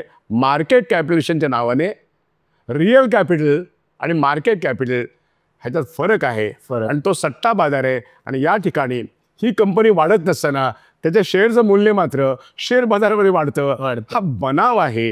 हा बनाव सरकार निर्मित आणि काही मुठभर ज्याला आपण कार्टेल म्हणतो सिंडिकेट म्हणतो ऑलिगार्की म्हणतो यांच्या मार्फत होतं. हे समजून घेणं फार आवश्यक आहे. एका बाजूने भयानक दारिद्र्याची दरी दुसऱ्या बाजूने मुठभर 10% लोकांकडे 100% संपत्ती आणि मग 100 कोटी लोकांच्या हातात 8 ते 10,000 महिन्याचा पगार. अशा तऱ्हेचा भारत हा विकसनशील देश आहे का असाच खरा प्रश्न आहे. होय त्याचा GDP दुनियेमध्ये 7व्या नंबरवर आहे पण पर कॅपिटा इन्कम हा 117वा नंबर जगामध्ये आहे. आपण कसं विसरायचं आणि म्हणून बेरोजगारीच्या प्रश्नावरती इतक्या तपशिलात बोलणं आवश्यक आहे. आमच्या सरकारचे आकडे कुठपर्यंत खोटे असतील ते इथपर्यंत खोटा व्यवहार आहे. म्हणून मी बँकाचे लोन मुद्रा लोन पंतप्रधान शेती करता किती जमा करतात आणि मग लाडक्या बहिणींकडे पण आलो तर कळेल की 1,500 किती नाही मिळाले 2100 किती नाही मिळाले आणि त्या आता ज्या लाडक्या होत्या त्या दोडक्या कशा झाल्या आणि त्यांचे पैसे अशा अनेक प्रश्न आहेत. मी याच्या कंक्लुजनवरती येईन की सध्या 2 वर्ष भगतसिंग जनाधिकार यात्रा सुरू आहेत. देशभर युवक काढतायत आणि त्या सगळ्या युवकांची मागणी आहे. ती मागणी मी जनमतच्या यूट्यूब चॅनलवरनं मांडू शकतो आणि प्रेक्षकांनाही सांगेन की भगतसिंग रोजगार हमी कायदा हा होणं गरजेचं आहे. हा याच्यामध्ये सरसकट प्रत्येक व्यक्तीला रोजगार मिळणं हे गरजेचं आहे. आम्ही पुढे लास्ट प्रश्नाकडे आपण वळूयात की नॉट द लिस्ट की महागाई आणि व्याजदर याचा परस्पर संबंध काय आहे आणि तो तुम्ही लोकांना सांगावात आणि ती अपेक्षा आहे. पहिली गोष्ट या देशाचा आयकॉन आणि तरुणांचं केवळ तरुणांचा आयकॉन नाही आहे. या देशाचा आयकॉन आहे शहीद भगतसिंग. मी म्हटलं की तो पहिला मजदूर नेता आहे. हे अनेक मजदूर नेते आहेत पण तो शहीद भगतसिंगाच्या नावाने रोजगार निर्मितीचं साधन निर्माण होणं आणि त्यासाठी धोरण निर्माण होणं ते केंद्र सरकारचं आणि राज्य सरकारचं हे फार आवश्यक आहे. याकरता लोकांमध्ये जाऊन सांगणं हे काम अतिशय चांगलं आहे. पण प्रत्यक्ष रोजगार असं केवळ प्रचार यात्रा करून होणार नाही. ते केलं पाहिजे. रोजगार निर्मिती ही भांडवल निर्मिती बरोबरच होऊ शकते. मुळात छोटे उद्योग आणि मोठे उद्योग निर्माण केले तर मगाशी मी जे सांगत होतो 6 कोटी 20 लाख जेवढे छोटे उद्योग मधले उद्योग आणि रिटेल होते त्याची संख्या रोडावलेली आहे. ही रिस्टोर करणं आणि वाढवणं याकरता छोट्या उद्योग आणि मधल्या साईजच्या उद्योगमध्ये सरकारने बँकांच्या मार्फत कर्ज व्यवस्था निर्माण करायला पाहिजे. तर अगदी एक छोटा उद्योग 100 लोकांना नोकऱ्या देऊ शकतो. अगदी तुम्ही असं धोरण निर्माण करा भगतसिंगच्या नावाने की अशा छोट्या उद्योगांनी रोजगार निर्मितीमध्ये सहभाग केल्यानंतर बँकांची कर्ज त्यांना मिळतील आणि ती कमी व्याजदराने मिळायला पाहिजेत. मी असं म्हणेन की 1969 साली बँका राष्ट्रीयकृत झाल्या त्यावेळेस प्रायोरिटी सेक्टर म्हणून जी कर्ज दिली ती 4% व्याजाने द्यावी असं आम्ही पण म्हणत होतो सरकार पण म्हणत होतं. माझं म्हणणं आता छोट्या उद्योगांना प्रायोरिटी सेक्टरमध्ये आणा. ही गोष्ट नवीन बोलतोय मी. अगदी बरोबर. शेती उद्योग आणि ॲग्रो टेक्नॉलॉजी एवढंच म्हणजे शेती आणि शेतीपूरक व्यवसाय हेच प्रायोरिटी सेक्टरमध्ये आणणं असं म्हणता म्हणता या रिझर्व्ह बँक ऑफ इंडियाने प्रायोरिटी सेक्टरच्या सगळ्या व्याख्या बदलल्या आहेत. आणि तुम्हाला आश्चर्य वाटेल ट्रक लोन ट्रॅक्टर लोन आणि गोल्ड लोन हे त्यांनी प्रायव्हेट सेक्टरमध्ये आणलं आहे. हो. ही या देशाच्या रेग्युलेटरने आणलेली अत्यंत घाणेरडी पॉलिसी आहे. शेतकऱ्यांना बाजूला टाकायचं, शेती व्यवस्थेला बाजूला टाकायचं आणि इथे ट्रॅक्टर लोन, ट्रक लोन आणि गोल्ड लोन हे प्रायव्हेट सेक्टर. माझं म्हणणं छोट्या उद्योगांना तुम्ही प्रायव्हेट सेक्टरमध्ये आणा. त्यांना चक्क आत्ता एवढी वाईट परिस्थिती कोरोनानंतर त्यांची आली आहे, त्यांना त्यांचा NPA हा कधीतरी एकदा मी म्हणेन एकदा राईट ऑफ करा. शेतकऱ्यांचं कर्ज माफ केलं जसं शरद पवार जेव्हा 2008मध्ये मनमोहन सिंग गव्हर्नमेंटने केलं होतं, मी त्याला पाठिंबा दिला होता. बँक कर्मचाऱ्यांचा नेता म्हणून त्याला पाठिंबा दिला होता. आवश्यक आहे. पण तसंच या छोट्या उद्योगांचं कर्ज एकदा त्याला NPA मुक्त करा. त्यांच्या मार्फत रोजगार निर्माण होऊ शकतो. रोजगार कॉर्पोरेशन निर्माण नाही करणार, कारण कॉर्पोरेशन म्हणणार मी डिजिटल टेक्नॉलॉजी आणि AI आणेन. त्या ठिकाणी मनुष्याची गरज नाही, पण छोट्या उद्योगांना माणसांची गरज असते. छोटं तंत्रज्ञान आणि माणूस याच्यातून रोजगार होईल आणि म्हणून मधले साईजचे उद्योग आणि छोटे उद्योग आणि रिटेल या ठिकाणी रोजगार निर्मिती होऊ शकते. हा माझा पहिला मुद्दा. याकरता बँका, इन्शुरन्स खात्यामध्ये LIC यांच्याकडून कर्ज मिळू शकतं. सरकारने सुद्धा गुंतवणूक करावी छोट्या उद्योगांमध्ये. म्हणून रोजगार निर्मिती घोषणा करून होणार नाही, तर पार्लमेंटमध्ये तुम्ही म्हणता तसं शहीद भगत सिंगाच्या नावाने कायदा पास करा. ह्या सगळ्या वित्तीय संस्था या धोरणाशी जोडल्या पाहिजेत रोजगार निर्मितीच्या. आणि मग रोजगार विनिमय केंद्र जी आहेत, आत्ता राजकीय पक्ष रोजगार मेळे भरवतात आणि कंपन्यांना आमंत्रण देतात आणि मग त्या ठिकाणी कंपन्या कॉन्ट्रॅक्टवरती काही पोरांना घेतात आणि राजकीय पक्ष टाळ्या वाजवतात, आम्ही एवढा रोजगार मिळवून दिला. हे थोतांड बंद झालं पाहिजे. आत्ताचे मोठे मोठे राजकीय पक्ष त्यांचे गल्लेभरातले नगरसेवक आणि MLA आणि खासदार मंडळी आणि मंत्री लोकसुद्धा काय करतात, तर रोजगार मेळावे भरवतात. त्याला रोजगार म्हणते. ही बेरोजगारीच्या अवस्थेमध्ये तरुणांची कुचेष्टा आहे. त्यांना नाक्यावरचे नाका कामगार जसं कंत्राटदार खेचून घेतो, तसं पॉलिटिकल लीडर्स रोजगार मेळावे भरवून कंत्राटदारांना हा कच्चा माल पुरवतात आणि तो माल कंपन्यांना पुरवतात. याला रोजगार निर्मिती म्हणत नाहीत. रोजगार निर्मिती करता भारत सरकार आणि राज्य सरकारांनी स्टेट म्हणून गुंतवणूक करावी, लोकसभेमध्ये धोरण घ्यावं आणि असे जर SMEs आणि SMEs नंतर बँकांनी फंडिंग केलं तर ते कर्जमुक्त पण होतील, त्याचा व्याजदर कमी असेल आणि ते रोजगार निर्मिती करतील. तो खरा रोजगार असेल. आणि मग सरकारने आपल्या सगळ्या रिक्त जागा भराव्यात, पब्लिक सेक्टरचं एक्सपान्शन करावं, बँकांचं एक्सपान्शन करावं. मी तुम्हाला सांगतो, 69 साली बँक राष्ट्रीयकरण झालं. आज 7 लाख खेडी आहेत, गाव तिथे बँक शाखा. हे धोरण ठरलं. जवळजवळ 2 लाखापर्यंत बँक शाखा निघाल्या. आता बँक शाखा 1.5 लाख आहेत. माझं म्हणणं बँक शाखा 7 लाख करा, रोजगार निर्माण होईल. बँकांमध्ये मशीन जास्त, माणसं कमी आहेत. माणसांची गरज आहे. माणसं पण पाहिजेत, कॉम्प्युटर्स पण पाहिजेत. म्हणून खेडोपाडी माणसांमध्ये जाणारी बँक शाखा पाहिजेत. म्हणून मोबाईल बँकिंग करणारे जे लोक आहेत त्यांना ॲब्झॉर्व करा. कंत्राटी कामगारांना तुम्ही परमनंट करा. आणि अशा तऱ्हेने मला असं वाटतं की जी बेरोजगारी या देशात दिसते ती संपायला 1 वर्ष पुरेसं आहे. पण सरकारला इच्छा नाही आहे आणि या देशातला कॉर्पोरेट्समध्ये अवलंबून तुम्ही रोजगार निर्मिती करू शकणार नाहीत. तुम्ही आत्ताच्या तंत्रज्ञानावरती विसंबून रोजगार निर्मिती करू शकणार नाही. याकरता वेगळंच धोरण स्वीकार करायला लागेल. अंबानी आणि अदानी हे रोजगार निर्मितीसाठी नाही आहेत. ॲलन मस्क किंवा झुकरबर्ग हे रोजगार निर्मितीसाठी नाही आहेत. हे इथे वेल्थ क्रिएशनसाठी आहेत आणि स्वतःच्या वेल्थ क्रिएशनसाठी आहेत. ते तुमच्या माझ्या देशाच्या वेल्थ क्रिएशनचे नाही आहेत. त्यामुळे मोदी सरकारला हात जोडून सांगणं आवश्यक आहे, बंपनबाजी बंद करा. आम्हाला अर्थकारण देशाचं कळतं. आम्ही आत्मनिर्भर तेव्हा जाऊ जेव्हा आमच्या पायावरती उभे राहू, आमच्या हाताला काम मिळेल आणि आमच्या देशात पिकलेलं धान्य आम्हाला रेशनवरती नाही, बाजारात स्वस्तात मिळेल. ती खरी आत्मनिर्भर व्यवस्था. इथलं सार्वजनिक क्षेत्र बळकट करणं म्हणजे रोजगार वाढणं. इथली अर्थव्यवस्था LIC, GIC बँक्स बळकट करणं म्हणजे रोजगार वाढणं. इथला ONGC समृद्ध करणं म्हणजे ऑइलचा धंदा समृद्ध करणं आहे. इथला ऑइल, कोल हा समृद्ध करणं म्हणजे देश समृद्ध करणं. तुम्ही तर हे सगळं विकायला काढलायत. हे थांबवा आणि मग तुम्हाला दिसेल की हा देश स्वावलंबीकडे आता गुलामीकडे जातोय. याच्यावरती पुन्हा एकदा आत्मनिर्भर स्वावलंबी भारत होईल. ही क्षमता भारताची आहे.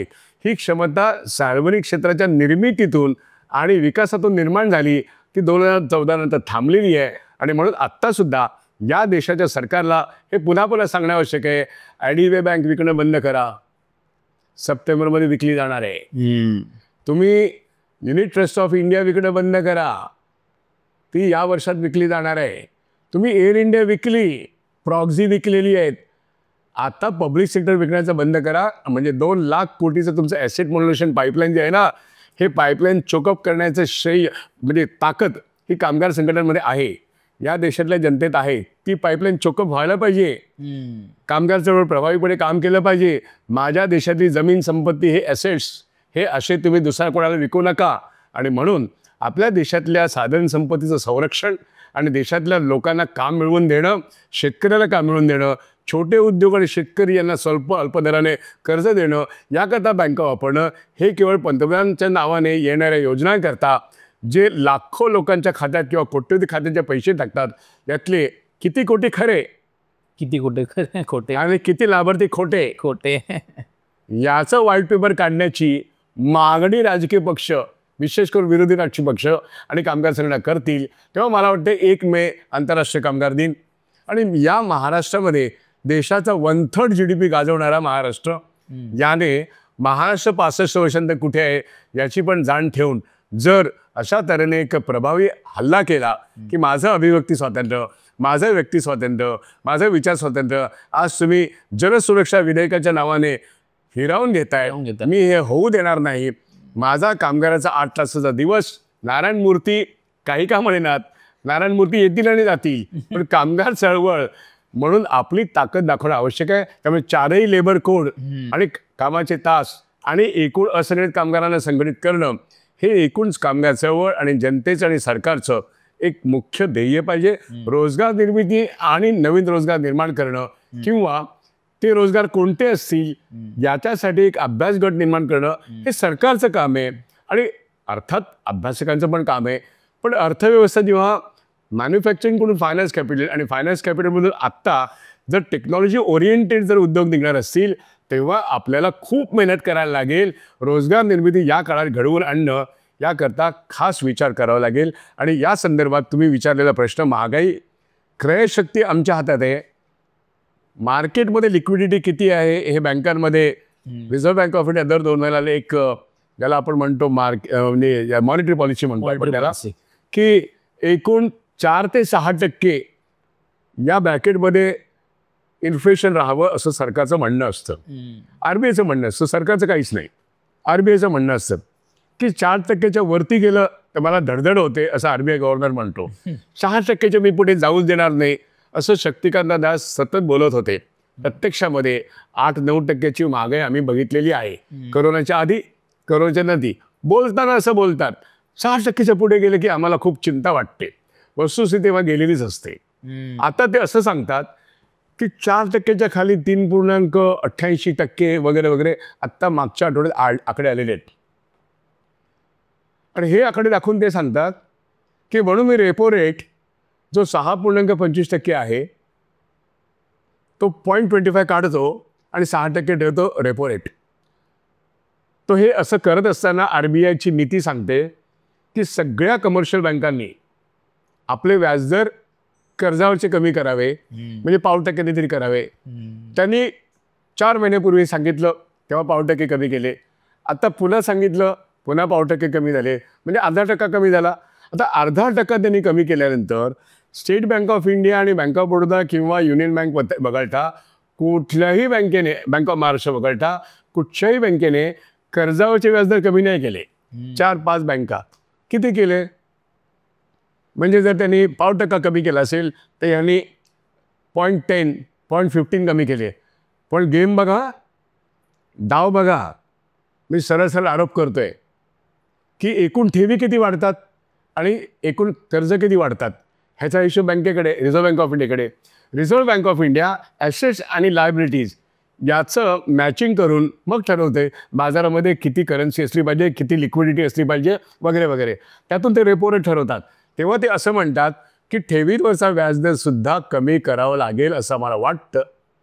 म्हणजे कर्जावरचे व्याजदर कमी करता करता त्यांना तुम्ही जे बँकांमध्ये ठेवी ठेवलेले आहेत ते 6% मी 93 साली देत होतो, नंतर ते 4%वरती आले आणि 30 वर्षानंतर आता कालपर्यंत मला मिळणारा 3% सेव्हिंगवरचा व्याजदर, सेव्हिंगवरचा तो आता 2.75 होतो. और जास्तीत जास्त पैसे म्हणजे 40% पैसे बँकांच्या ठेवीचे हे सेव्हिंगमध्ये असतात अगदी किंवा करंटमध्ये असतात. आणि त्याच्या वरचे जर बघितलेत ते फिक्स असतात आणि फिक्सचे व्याजदर जर समजा 8 असतील तर आता काय होणार, आता 7.5 होणार. 8च्या वरती कोणाचेच नाहीत. म्हणजे ठेवींवरचे व्याजदर कमी करा असा उलटा संदेश RBIने दिला आणि नेमकं सर्व बँकांनी तेच केलं. कर्जावरचे व्याजदर 2-4 बँकांनी कमी केले, पण सगळ्या बँकांनी ठेवींवरचे व्याजदर कमी केले. आणि अशा तऱ्हेने एका बाजूने ठेवी सुरक्षित ज्या आहेत त्या असुरक्षित बनवायच्या. मग लोक म्हणतात अरे मग आपण सोन्यात गुंतवूया, मग आपण म्युच्युअल फंडात गुंतवूया, म्युच्युअल फंड सही आहे, मग आम्हाला सचिन तेंडुलकर आठवतो, आम्हाला अमिताभ बच्चन आठवतो, मग आम्ही आमचे ठेवी मोडतो आणि तिकटेक राहतो आणि मग शेअर बाजाराची माती झाली हे रडत बसतो. त्यामुळे रिझर्व्ह बँक ऑफ इंडियाच्या गव्हर्नरची जबाबदारी काय? महागाई कमी करण्याच्या निमित्ताने ते आपलं राजकारण करतात, भांडवलशाहीचं राजकारण ते राबवतात. आणि म्हणून मला असं म्हणायचं हे तपशिलामध्ये याचा अभ्यास केला पाहिजे की रिझर्व्ह बँक कोणासाठी काम करते, बँकिंग व्यवस्था कोणासाठी काम करते, सर्वसामान्यांची बचत या ठिकाणी सुरक्षित आहे आणि त्याला योग्य दर मिळतो का, तर नाही असं गेल्या ह्या 30 वर्षाच्या उदारीकरणाच्या टप्प्यात मला दिसतंय. आणि म्हणून तुमचा पैसा बाजारात मोठा होईल, तुम्ही इथे कशाला ठेवता असं सांगणाऱ्यांचं तत्वज्ञान हे आता पसरवण्याचा प्रयत्न होतो. यालाच लिबरलेशन पॉलिसी म्हणतात. आणि म्हणून हे तत्वज्ञान तुम्हाला भिकेला लावणार आहे. आता मार्केटमध्ये अनेक लोकांची माती झाली आहे, त्यामुळे काही लोकांना थोडंसं शहाणपण येते, पण उशीर आलेले शहाणपण काहीच उपयोगाचं नाही. कारण बँकांमध्ये परत पैसे ठेवणं एवढे पैसे कोणाकडे नाही आहेत. पण आत्ताचे व्याजदर हे कमी होतात. म्हणून महागाईचा दर आणि व्याजदर याचा संबंध आहे. पण त्याचा ज्यांच्या हातात बँका आहेत, ज्यांच्या हातात तुमचे पैसे आहेत ते मात्र तुमच्या विरोधात त्याचा वापर करतात. हे मला तुम्हाला सांगायचं आहे. मला कोणी उलटे प्रश्न विचारलेत तर अधिक तपशिलात मी सांगेन. पण आपलेच पैसे पण सत्ताधारी आपल्या विरोधात चाल खेळतात हे मला त्यातलं भांडवलशाहीचं राजकारण समजावून सांगायचं होतं. म्हणून हे इकॉनॉमिक्स आम्ही नाकारतो. अगदी क्या बात आहे सर, हे सगळं तुम्ही मांडलं.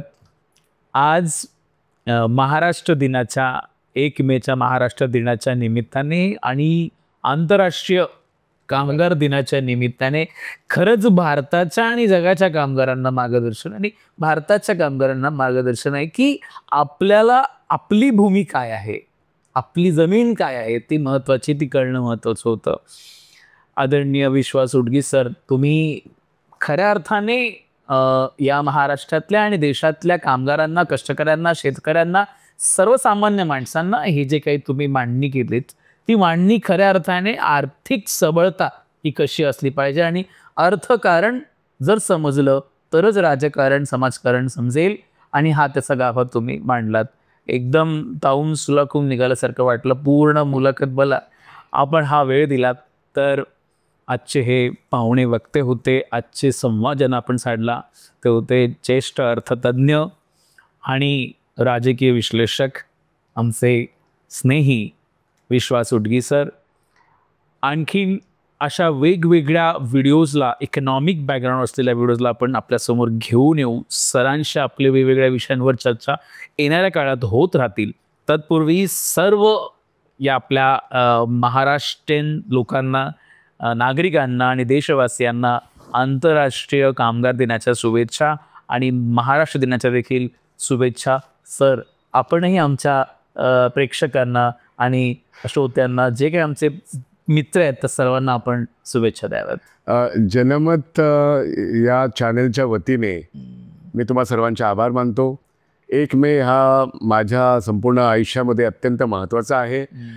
संयुक्त महाराष्ट्र चळवळीचा घरापासून संपूर्ण वावर जो आहे तो, आणि कामगार क्षेत्रामध्ये नाही म्हटलं तरी 40 वर्ष मी कामगार संघटना संयुक्त कृती समितीचा रगकर्णिक समितीचे निमंत्रक आणि मी सहनिमंत्रक या पद्धतीने जवळजवळ 20 वर्ष काम केलेलं आहे. बँकिंग क्षेत्रामध्ये मी all India bank employees association म्हणून सेक्रेटरी म्हणून 2008 ते 2017पर्यंत काम केले. त्यापूर्वीसुद्धा मी ऑल इंडिया बँक फेडरेशनचा general council, central committee, Maharashtra राज्यामध्ये मी तमाम बँक कर्मचाऱ्यांचा अनेक वर्ष जनरल सेक्रेटरी, जॉईंट सेक्रेटरी या पदावर काम केलेलं आहे. केवळ बँक कर्मचारी नाही, तर LIC बँक एकूण फायनान्शियल सेक्टरमध्ये नेतृत्व केलं. आणि तुम्हाला सांगायला हरकत नाही की बँकिंग क्षेत्रामध्ये ज्या अनेक हर्षद मेहता ते तुमचा K10 शेअरवाला हा कालखंड, ज्या ठिकाणी फोर्ट एरियामध्ये 20-25 हजाराचे मोर्चे नेऊन आम्ही हर्षद मेहता स्कॅममध्ये फार मोठी भूमिका निभावलेली आहे. या देशातलं बँकिंग क्षेत्र राष्ट्रीयकृत व्हावं आणि राष्ट्रीयकरणानंतर ते राष्ट्रीयकृत टिकावं.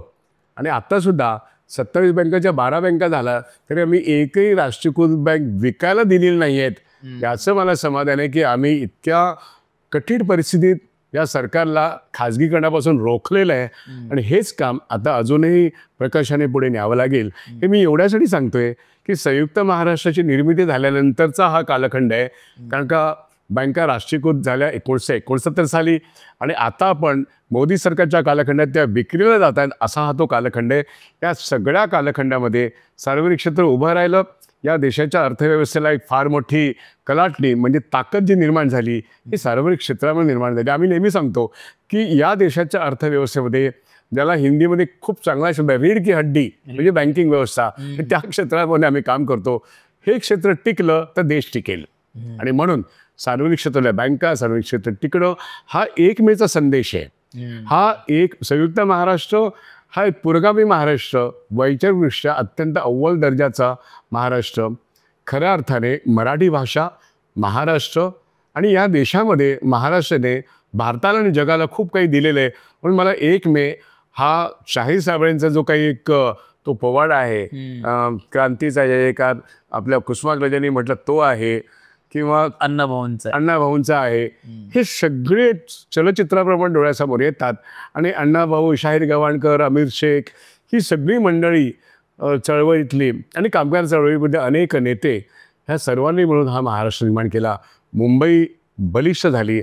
आता ही मुंबई आणि हा महाराष्ट्र आता कुठल्या अवस्थेत आहे तर केवळ 1 ट्रिलियन इकॉनॉमी हे उद्दिष्ट ठेवून चालणार नाही, तर रोजगाराची निर्मिती, शेती आणि उद्योग त्याच्यामध्ये महाराष्ट्र भक्कम व्हावा. म्हणून 65 वर्षाचा महाराष्ट्र कसा असायला पाहिजे याच्यावरती आपण 60 वर्षापासून ते 65 वर्षापर्यंत हा कालखंड कठीण होता, पण 65 ते 70मध्ये महाराष्ट्र कसा असेल याच्यावरती आपण नंतर निश्चितपणे बोलूया. महाराष्ट्राच्या जिल्ह्यातून औद्योगिक केंद्र निर्माण व्हावी याकरता महाराष्ट्र सरकारचा उद्योग धोरण असावं, शेती धोरण कसं असावं, बँका कशा असतील, वित्तीय केंद्र कसं असेल, हे सगळं आपण समजून घेण्याकरता पुन्हा एकदा संयुक्त महाराष्ट्र चळवळ तेव्हाची ती अधिक रिलेव्हंट करण्याकरता आपण बोलत राहिलं पाहिजे.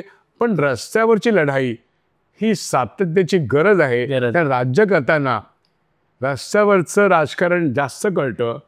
AC केबिनमधलं राजकारण हे कधी ते झेंडे बदलून दुसरीकडे जातील आणि वाट लावतील याकरता तमाम महाराष्ट्रीयन माणसाने, मग तो मराठी असेल, तो गुजराती असेल, तो बंगाली असेल, तो उत्तर प्रदेश असेल, जो महाराष्ट्रात जन्माला, भाषा कोणतीही बोलतो तो महाराष्ट्रीय, त्याने महाराष्ट्राची ही अस्मिता, पुरोगामी विचारांची अस्मिता जपली पाहिजे असं मला ह्या 1 महाराष्ट्राच्या निमित्ताने, महाराष्ट्र दिनाच्या निमित्ताने सांगायचं आहे. आणि या ठिकाणी सनातनी विचारांना थारा असता कामा नये याही दृष्टीने पुरोगामी महाराष्ट्राने या 1 मेच्या दिनानिमित्ताने प्रयत्न केला पाहिजे.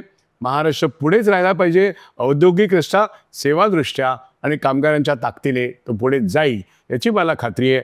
आणि म्हणून तुम्हा सगळ्यांचं मी पुन्हा एकदा आभार मानतो. आणि या प्रकाशन संस्थेशी संबंध राहील आणि जनमतशी मला संबंध राहील एवढी अपेक्षा व्यक्त करतो. पुन्हा एकदा शुभेच्छा. धन्यवाद सर. हे होते विश्वास उटगी सर. सरांचे मनापासून आभार. तर मित्रांनो, हे होते बँकिंग क्षेत्रातील एक प्रभावशाली नेतृत्व आणि ज्येष्ठ अर्थतज्ञ, विविध संघटनांवरती काम करत परवडणारे घर ही मोहीम सुरू करणारे, नोटबंदीला काळा पैसा गोरा करणारा कार्यक्रम म्हणणारे एक ज्येष्ठ बँकिंग तज्ञ विश्वास उटगी सर. सरांनी 1 मेच्या निमित्ताने एक मुलाचं मार्गदर्शन आपल्याला केलेलं आहे. कामगारांनी अस्तित्वाची लढाई लढली पाहिजे आणि त्या खऱ्या अर्थाने महाराष्ट्राचा जो महाराष्ट्र धर्म आहे पुरोगामित्वाचा तो जपला पाहिजे असं या 1 मेच्या निमित्ताने सरांनी मार्गदर्शन केलं. असेच विश्वास उडगी सरांचे विविध व्हिडिओज जनमत या विचार आणि संस्कृतीच्या मंचावर येणाऱ्या काळात येत राहतील आणि त्या आपणापर्यंत आम्ही पोहोचवत राहू. त्यासाठी जनमत या विचार आणि संस्कृतीच्या मंचाला लाईक करा, सबस्क्राईब करा, शेअर करा आणि कमेंट करा. विचारशील आणि प्रगतिशील पुस्तकांसाठी केतकी प्रकाशन पुस्तक विक्री केंद्राला संपर्क करा आणि ह्या वाचन संस्कृतीला जपा. धन्यवाद.